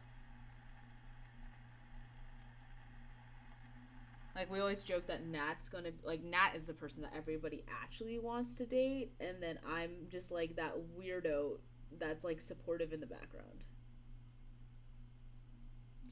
And I'm fine with that. I love that title.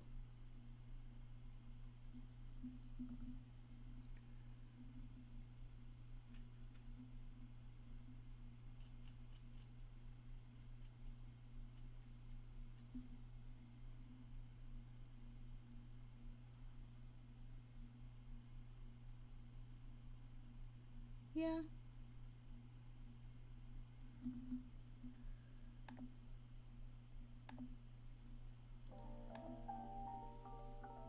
We'll see. Again, no expectations, so. Which you know is hard for me because I'm a planner. I've always been a planner. So this is very out of my comfort zone. Thanks, Rahul.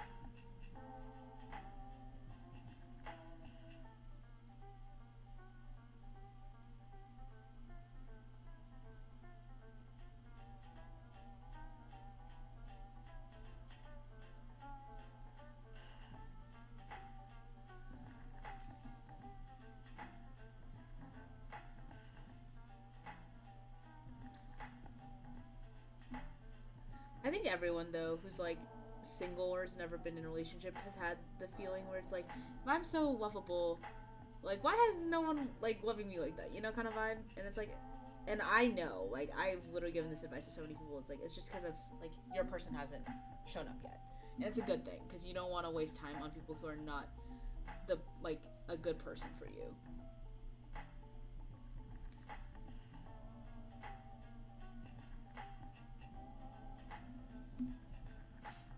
What is nice though is I have such amazing supportive friends, so I rarely feel loneliness of that sort. Like again, I've never ever wished to be in a relationship or to be like liked romantically, which I'm very grateful for because a lot of people do get hung up on it.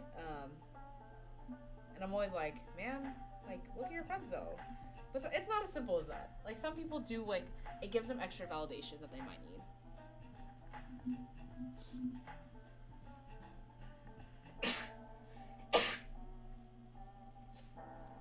And I think also rejection is like a huge part of that too. Like when you open yourself up, like yes, you do open yourself up to rejection. That's always a little difficult.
Yay! I'm so proud of you, dude.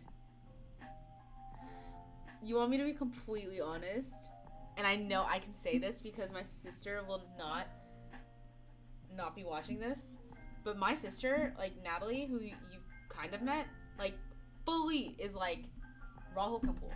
Like he's pulling. Like he can pull, you know? Like she fully believes it. So it's just a matter of time, man. It's literally just a matter of time. She literally like tells me all the time. It's like, okay, he can pull. So I'm excited for your adventures too.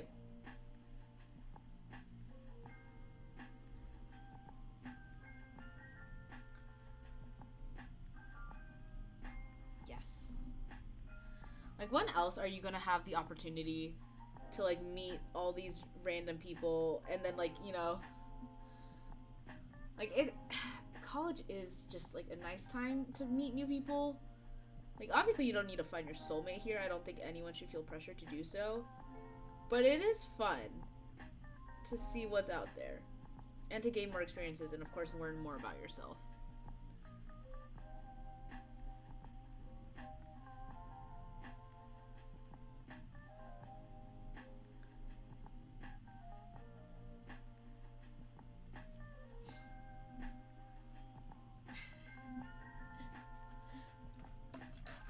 Give yourself more credit, dude. Give yourself more credit, please.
My question for you, Rahul, is are you going to try to use your mad trivia skills to pick up girls at Bernie's? That's what I want to know.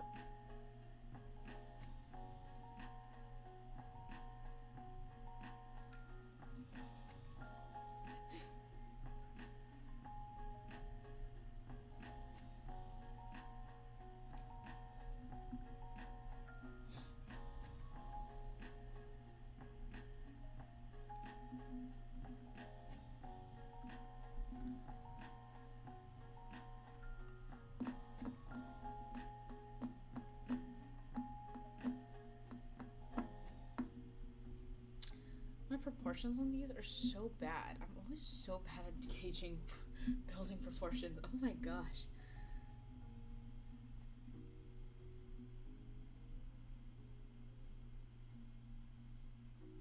I'm gonna make this entire thing bigger so it's fine.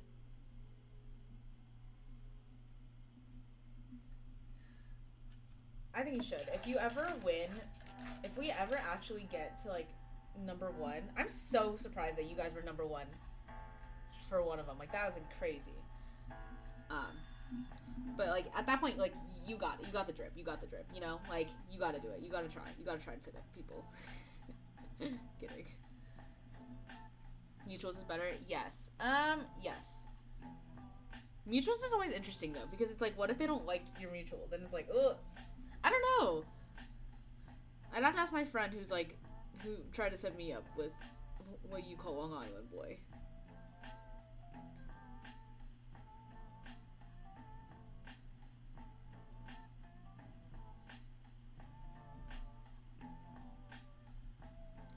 Also, weirdly enough, I feel like with mutuals, I'd rather just be their friend. I don't know. That might be just a me thing, but it's like I'm looking more at them as a possible friend than anything else.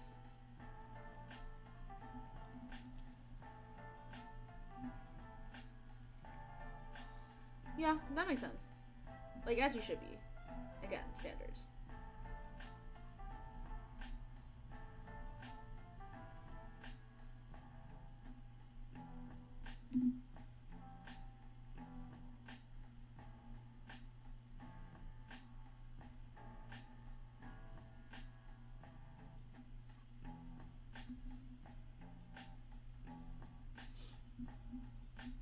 Now, so remember how at Barney's, um, this dude that I had met like once had asked me out, like over DM, like that was crazy, bro. Like absolutely insane to me. I was like, what the frick? Who are you?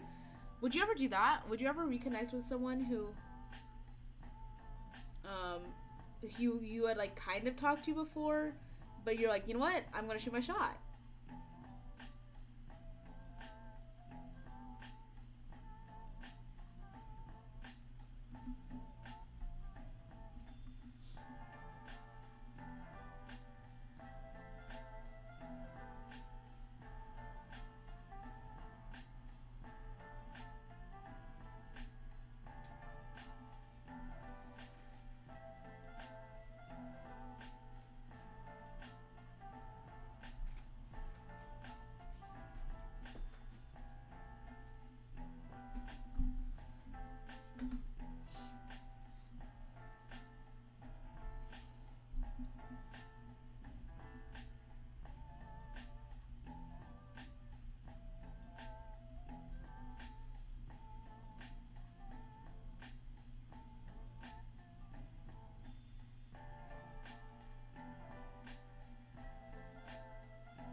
Do you have any people in mind that would work for that?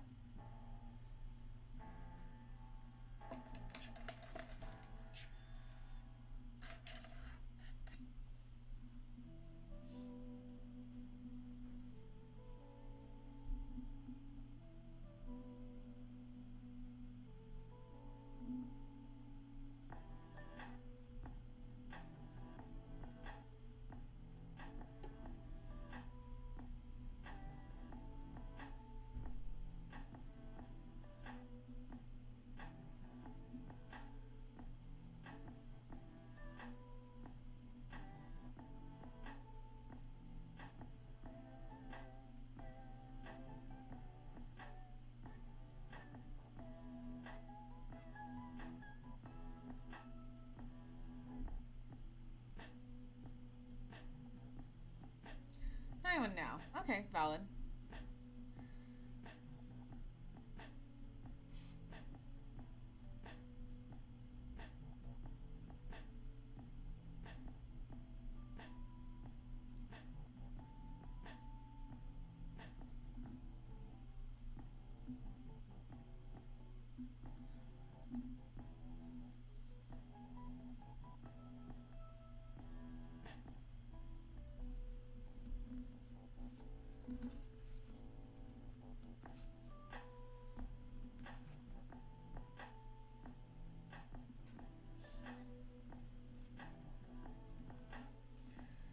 Now, I have to ask, would you ever ask your roomies with partners for advice on how to get the girl?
That they do, my friends.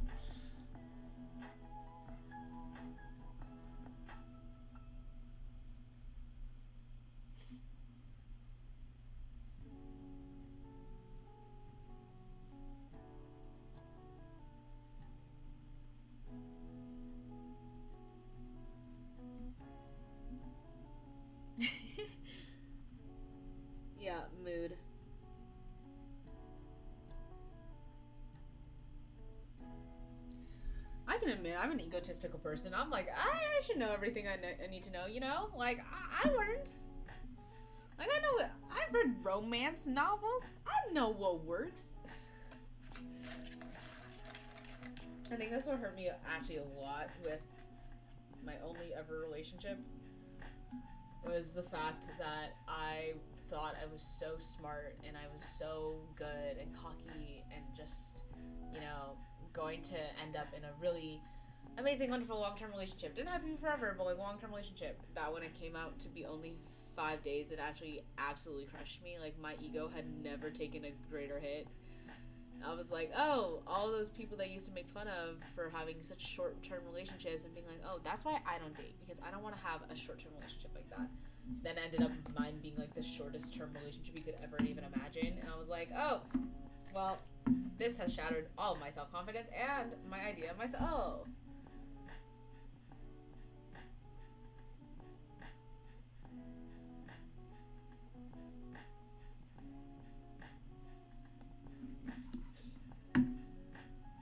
Warning.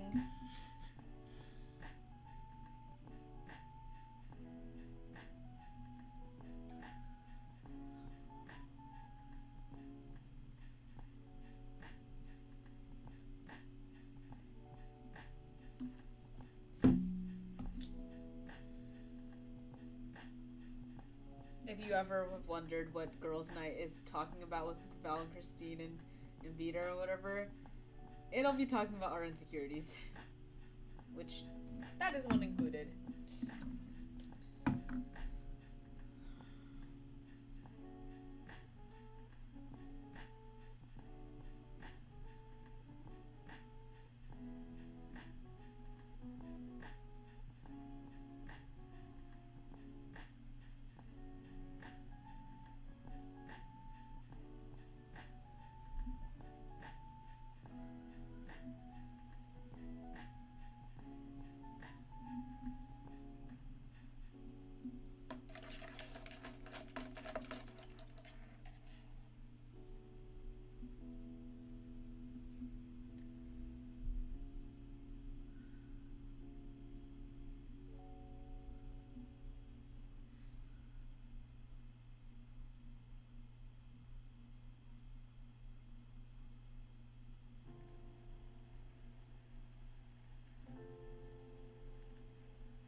No, it definitely is. I love talking. I also suffer from no public embarrassment whatsoever, so this is fine. Like, the only time I would ever censor myself is because I feel like, not because I feel like it would be embarrassing for me, but because it might hurt other people's feelings. So I will be taking this down. I know I said that for the last one, but this one I definitely will be taking down after I finish streaming.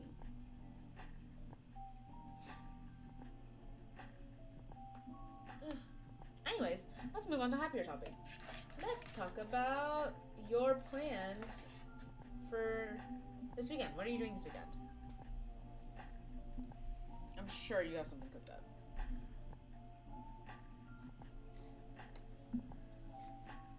No, once again, you used way too much.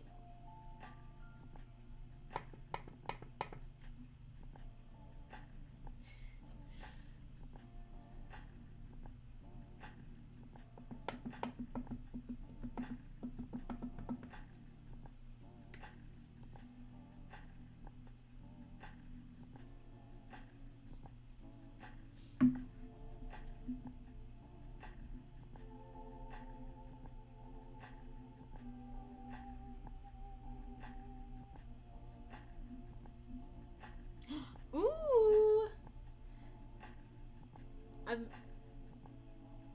What is Avalon known for?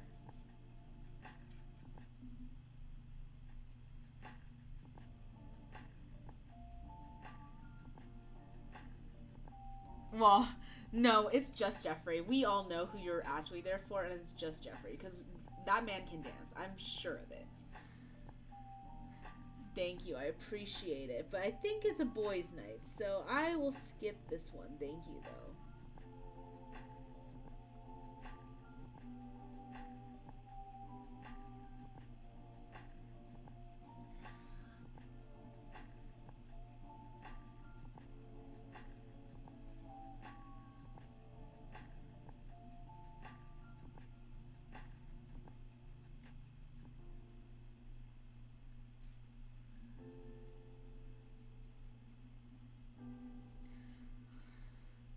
classic EDM.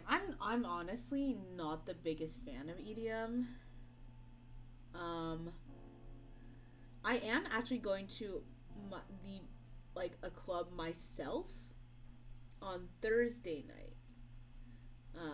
It is a gay club, and I'm so excited to go. My friends have and I have just been trying to go like a lot, like not a lot. Sorry, like we've been trying to plan this for so long, and it's always never worked out. So like I finally got my shift covered. Like it's going to happen. We're gonna make it happen. Okay.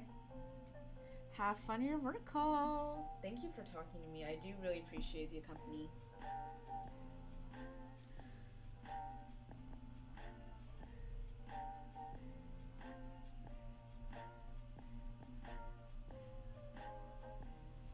No, yeah, it should be a blast. I'm excited.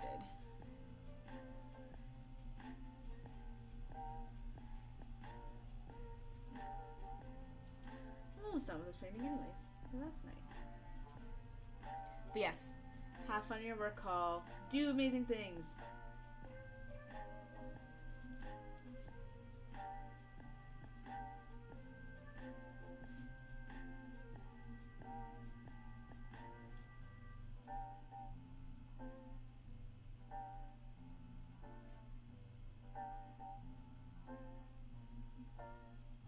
Bye, I'll see you soon.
I feel like I made the water way too green.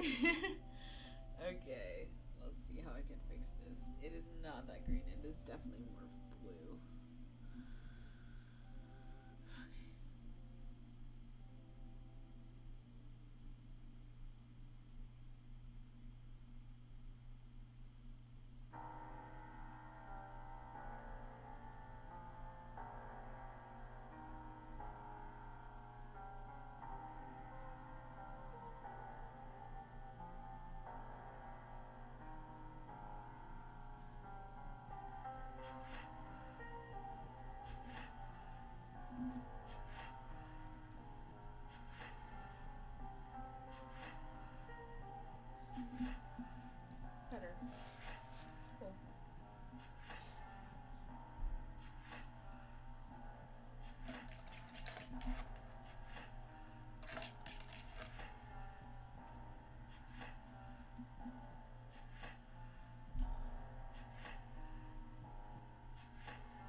Oh,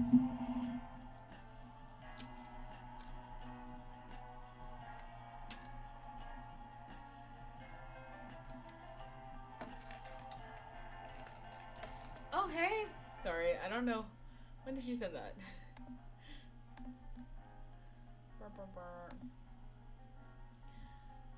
Sorry, I did not think that it was on. Hey, Brandon. I'm actually finishing up my painting cast. If you want to see what it is so far. Let's see. Did you have a childhood? Let's see. Can you see better? Let's turn my light. Here we go. Oh, I'm so sorry. I've just been like absolutely silent. Might be. There we go. Do you know what this is?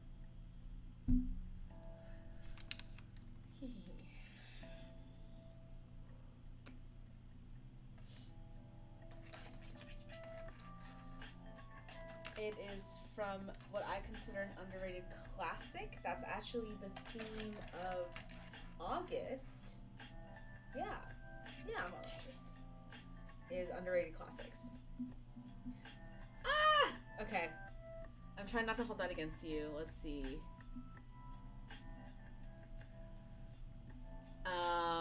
How well do you know your Disney movies? It is a Disney movie.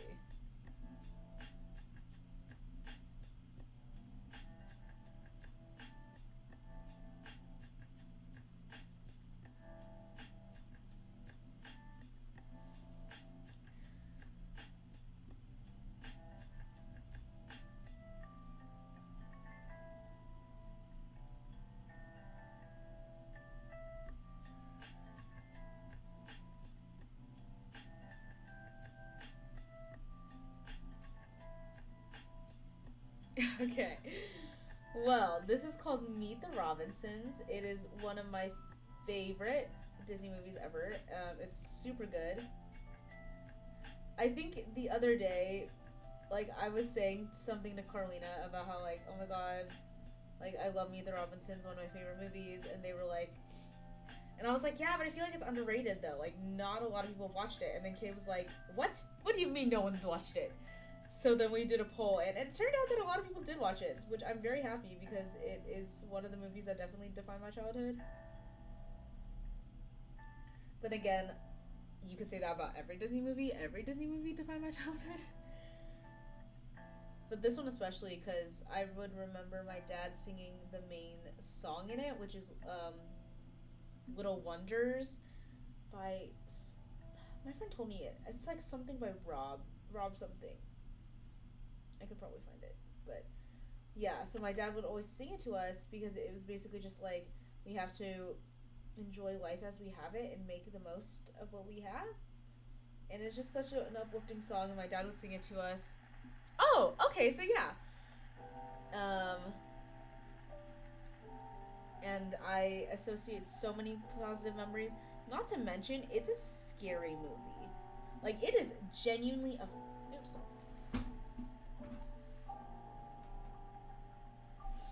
It is genuinely a very frightening movie, to the point where even now I still sometimes I'm like, I can't watch it.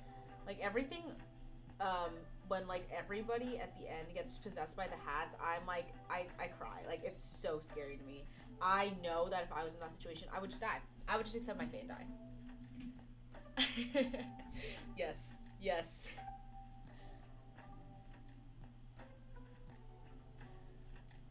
Animation is just so good. It's such a good medium to tell stories because you can really go ham with whatever creative like idea you have, because like you don't need to worry about like the logistics of it.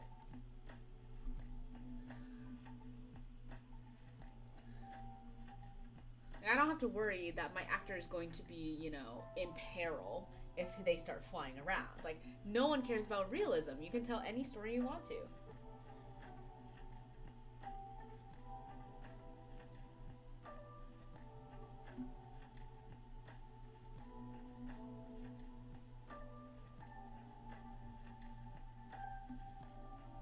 No, it's actually terrifying. I think it's one of the scariest Disney movies.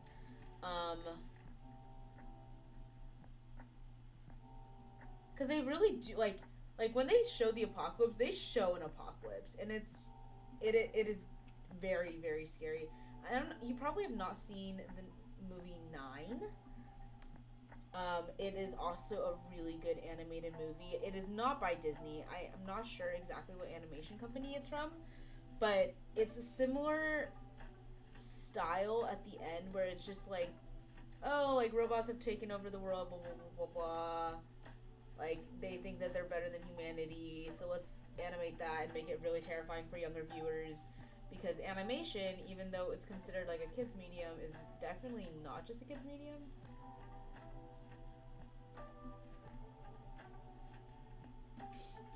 Yes, I fully agree. I don't know if Kay told you, but I think, did I tell you? I don't remember. But I've resumed Steven Universe. And I'm excited to get to the point where now Kay and I can watch the last couple episodes together. And Andrew. I can't forget Andrew. Because apparently they're really interested in what my reactions are going to be for the last couple of episodes in the last season. So they've specifically told me to wait for them, like at episode 17. I think I'm on episode 12 right now, so it's coming up.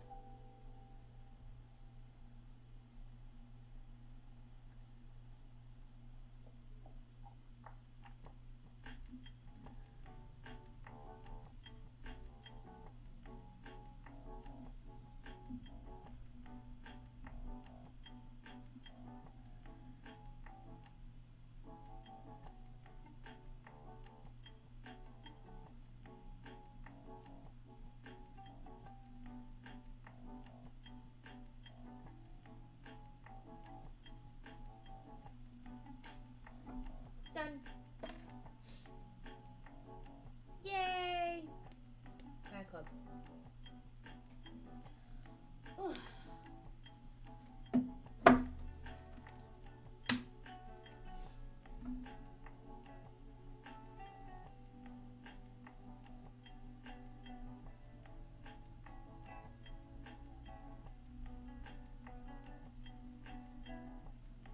Checking my messages. Okay, I'm chilling.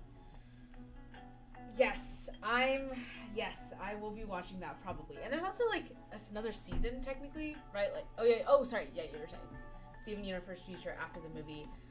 Yes, I will. I'm a completionist, so I will watch it, but I don't know how I feel about it. I don't like things ending. I get very nostalgic.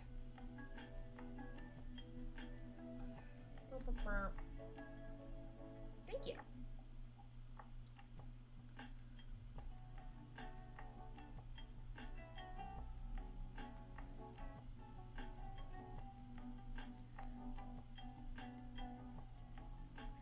So many people are telling me that they can't make the all hall meeting tomorrow or the 4 meeting, and I'm just like, okay, no problem. Like, oh, thanks for letting me know.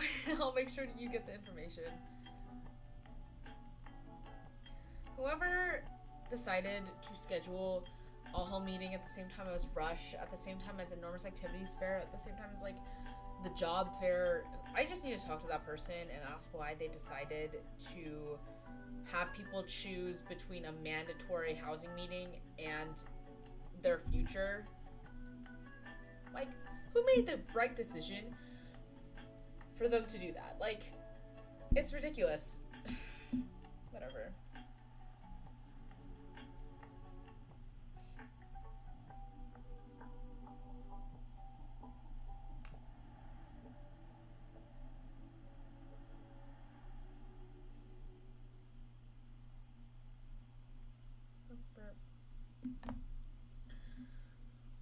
Okay, 12:45. Not too bad. Not too bad. It is. The plan for tomorrow is that we are having an all hall meeting at 10:30 to 12. Then I'm letting the kids have lunch, and then we're gonna have a 4 meeting at 1:30 to 2:30. The issue is the enormous activity store is from 10 to 3. So originally we wanted to walk the kids down in exactly 10, but then we'd have to race back up to the hill for all hall meeting in 10:30. So we're like, okay, no, we'll bring them after. But after our floor meeting, it's 2:30. So again, they only have half an hour to go to the enormous activities fair, which is actually like bonkers. Because also at 3, like a lot of people packed up and left. So I'm telling the kids that in the hour and a half break we gave them, so like from 12 to 1:30, they can get lunch and they can go to the enormous activities fair. But it's just like so awful because it's like ideally we'd have these meetings not when the biggest club organization fair is happening. Again, foresight. Foresight. It is what it is.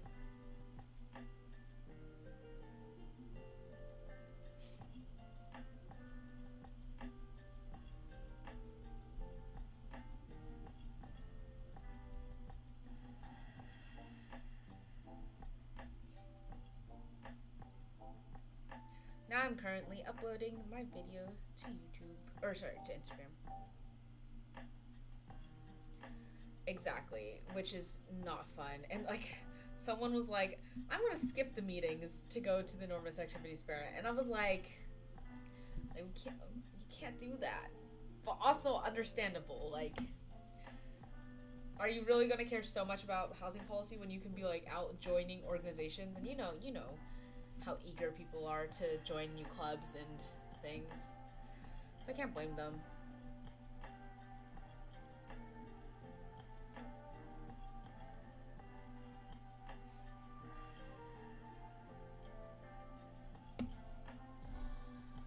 And tomorrow I was supposed to go into lab, and I told my postdoc that I could, but then I realized that the thing I would be doing in lab would be like 15 minutes of work, and I don't want to like have to go down, do 15 minutes, and come back up for all haul. So I just said, hey, can like I not do it? Can someone else do it? And she was like, yeah, I just told everyone else that you were going to do it. And I was like, yeah, I'm sorry, I'm just not feeling up to it. Yes, clubs. Okay, so I was part of HOSA, which is, it stands for Health Occupation Students America, but we've changed it to pre-health professionals because now we're international, so it's not just health students, like occupations of America. Like, it's not America anymore. I was part of HOSA my first 2 years.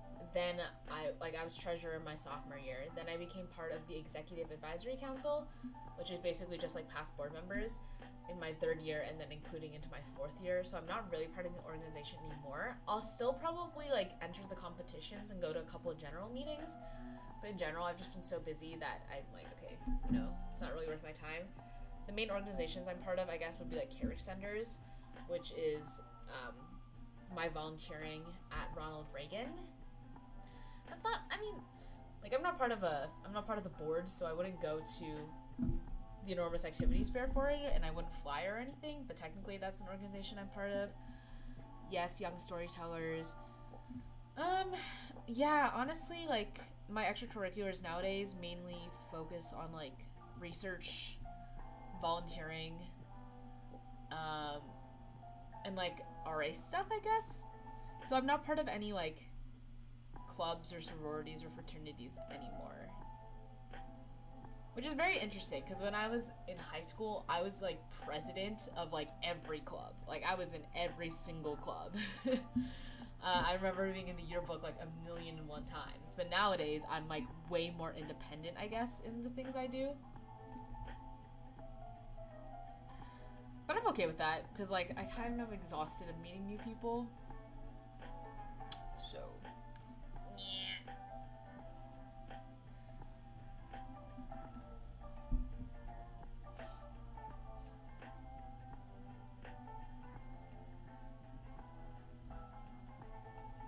Yeah, I'm already crazy busy. Like, part of the primary application for med school is to list your different extracurriculars or activities you do, and the maximum amount of spaces was 15. And when I first started college, I was very scared that I would, like, if I would get even, like, close to that number, like, if I would even make more than 5. And then when I actually wrote everything down, I was, like, I had 11. So I was like, oh, okay, I'm pretty good. Like, 11 out of 15. Like, 15 is the maximum amount of spaces. Most people don't even go that far. So I'm like, okay, I think I'm busy enough. I think I'm okay. I guess a fun club that I would be interested in joining would be Survivor at UCLA, because I don't know if you knew, but I was actually I was one of the contestants for Survivor during spring, and I actually did really much enjoy the process, and I think being part of the creative team would be very fun, especially since I do like editing and stuff. So if I have time during spring, I might be interested in doing that.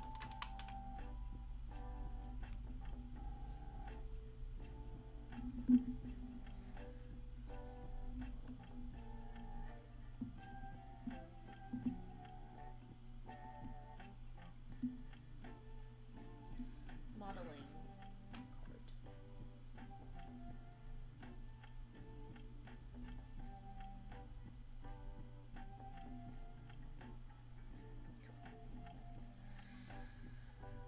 What did you do in college? What are the clubs you were part of?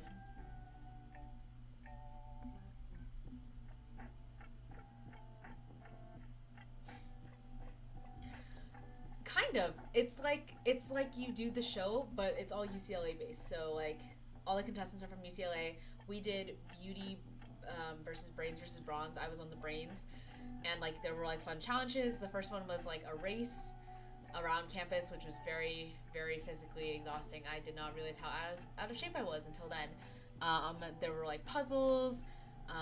There's like luck based things. There's trivia, and like similarly we vote people off. Like we get immunity idols, and it was very fun, and they filmed all of it, and we even filmed confessional styles, so things like I was running up to the podium when I see blank person doing this, so like speaking in present tense, which it definitely took me a bit to get used to the rhythm, but then I got better at it. I had actually never seen the Survivor show, and I still only seen like a couple of episodes of one season. But it was very fun to participate in, and apparently a lot of people had signed up to like try to be on it, and I just happened to be one of the few lucky people that managed to get into the brains tribe, and it was a very fun experience. And I think if I was like the one filming and like I knew all the secrets, it would be like even better.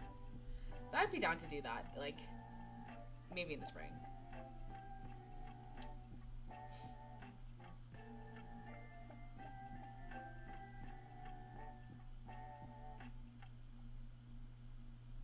Valid. Yeah, COVID is when I stopped. I mean, technically, first year of COVID, I was like the treasurer for one of my clubs, but I got Zoom fatigue so bad.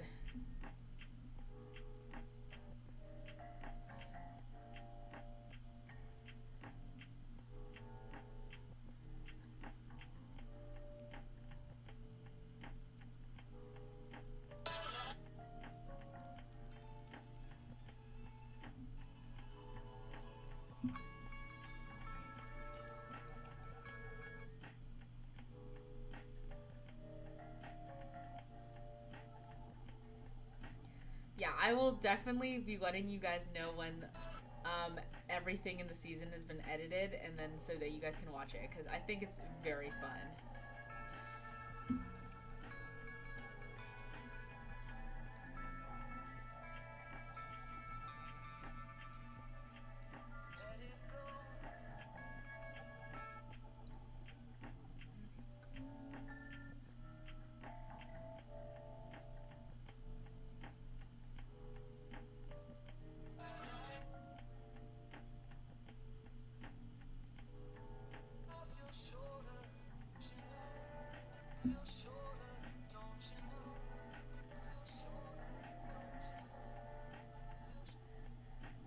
Yeah, no, I actually missed one of the.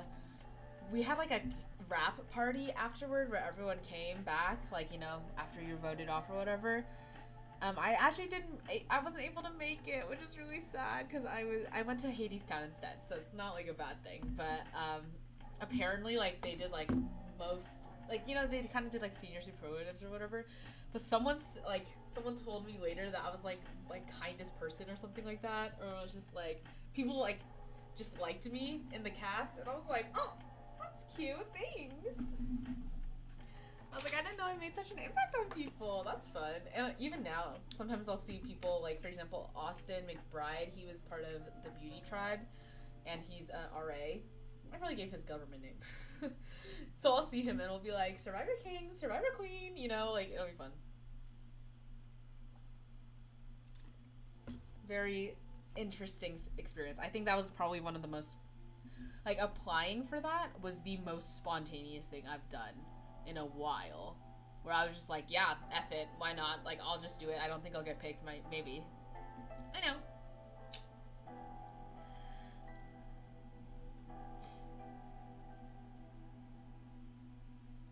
Upload failed? Why? Why did this fail?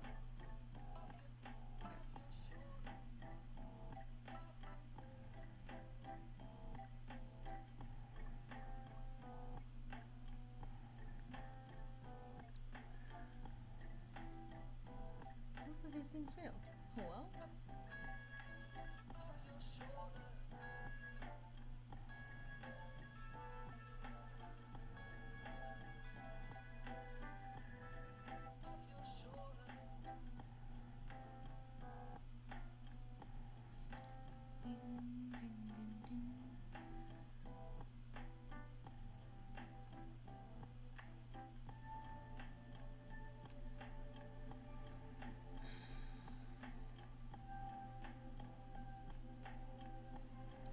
Yes.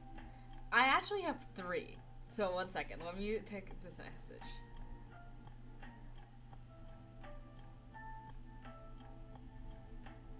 Okay.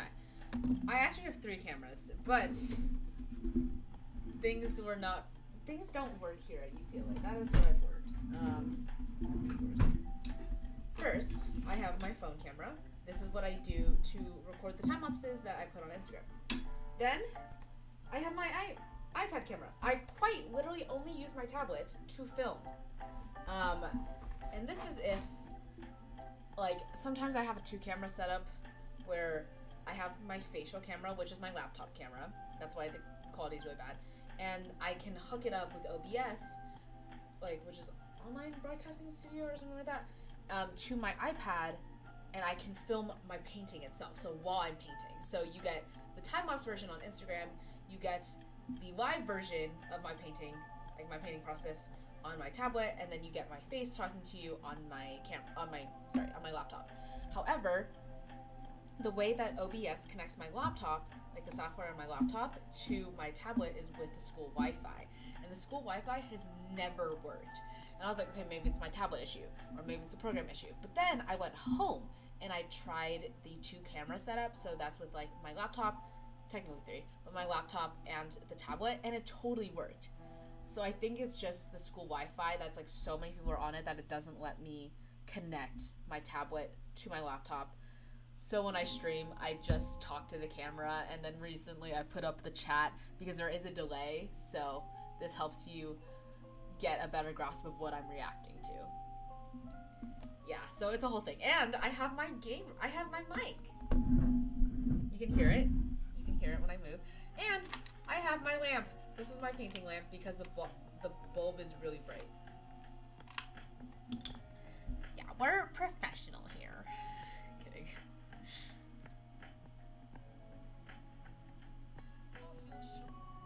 Why is it upload failed?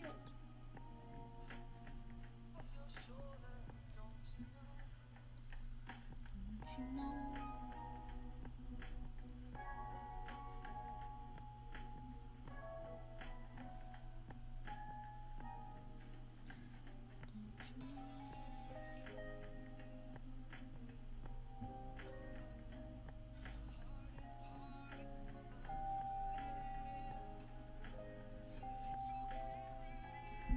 Yeah, Wi-Fi stinks here. Thank you. Yes, it was kind of like a birthday present for my dad. I was like, you know what I'd like a streaming mic, and then I got a streaming mic. The lamp has just been in my family for years, but the bulb actually went out.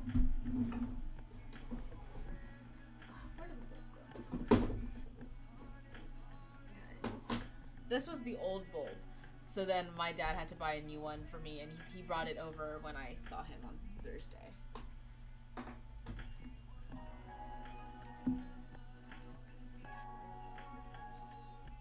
Okay, now the real question is what week is it?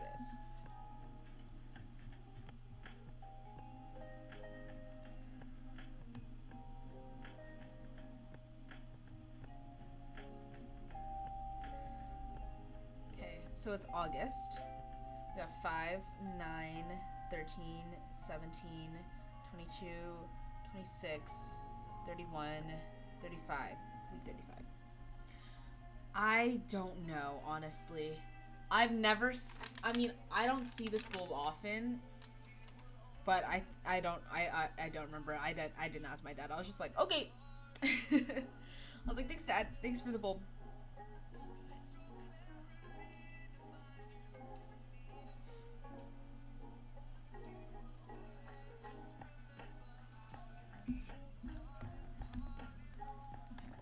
Instagram.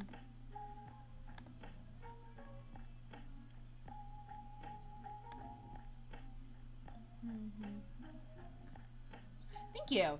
I edited it a little bit from what I had originally did. I had originally made it a lot more spaced out, but it was giving me anxiety, and I was talking to my sisters about it, and they're like, just it's okay if there's space on the ends. Like, space on the ends, it's okay. So I was like, okay. So they're more clumped together. There's a couple blank spots purposely because I am going to put some paintings there.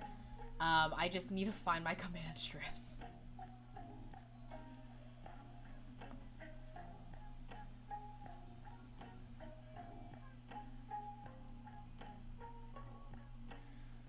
Okay, this was meant for the 28th.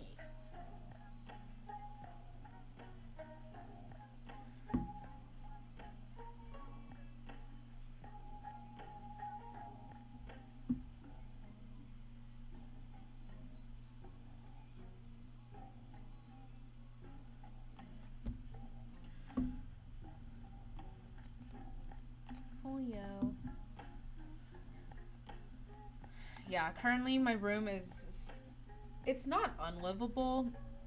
It's definitely livable, I would say. Oops. Where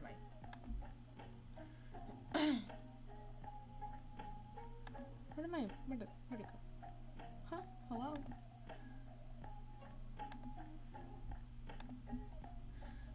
Sorry.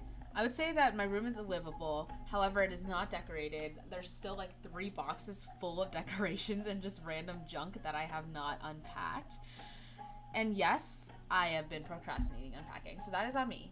But also, I'd like to say I don't have a lot of time to unpack because I don't find cleaning that relaxing. I know some people do, but I'm not one of those people. I like painting, I like watching TV, I like doing other things to relax. So if have limited free time, I'd rather like do something I enjoy, and unpacking is not one of them. So I just need time to do all the things I don't want to do, like finish my secondaries and unpack and reorganize. It's okay.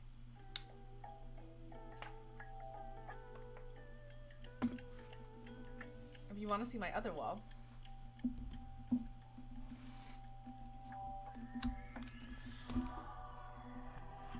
I have started the butterfly ascent.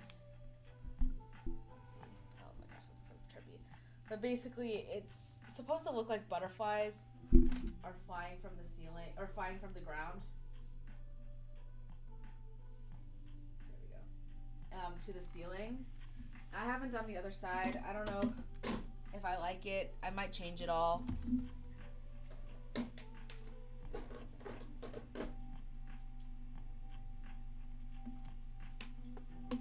So, we'll see how that works. As for this, I also don't know if I'm going to keep it. I like the paintings. I think they're good. I think... Thank you. Where's my cup? Sorry. I'm not 100% sure what I should do with the cranes. Right now, they kind of frame my bed and then my toothless thing. I don't know if I want to make it symmetrical. Right now, they're not. because I didn't make the cranes themselves symmetrical, as you can tell. What I might do is I might try to offset it so it's not so obviously like non-symmetrical. Like I might switch these two, this one and then this one around so that they line up a little bit better. I also have my wall of affirmations.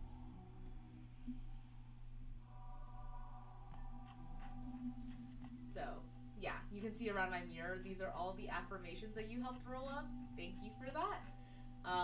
And I think it's cute that they're around my mirror. I have not finished them. I still have this many left to read. And I think what my plan is to finish these affirmations, like finish reading all of them. At the same time, I finish reading all of the Twisted Tales books that you guys got me. And I'm on good progress for both. So it might end up working that I finish the last book as I read the last affirmation, which I think would be a really good little story there. You know, fun.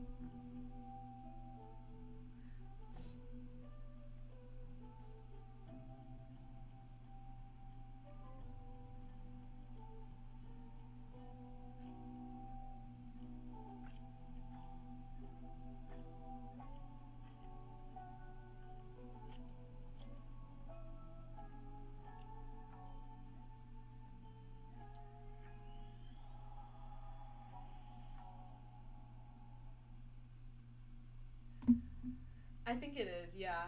I mean, what ends up happening is I normally read a book during hospital shift, so during my downtime I read, and it ends up being that since like my hospital shift is around 4 hours, I can basically finish a book in a week because I have 2 hospital shifts, so I have around 8 hours.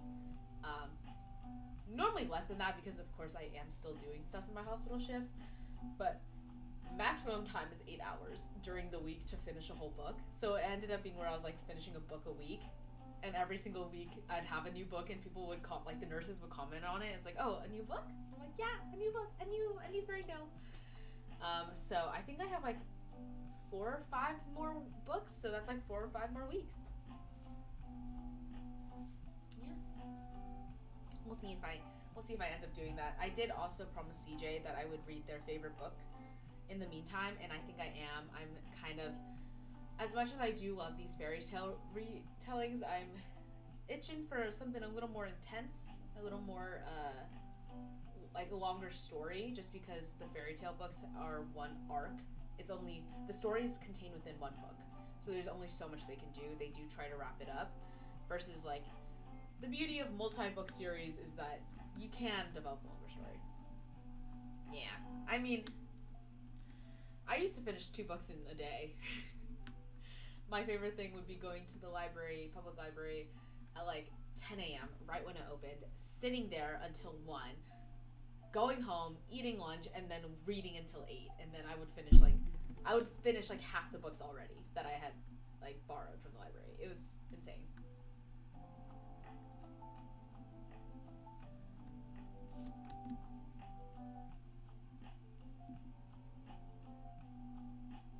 Yes, exactly.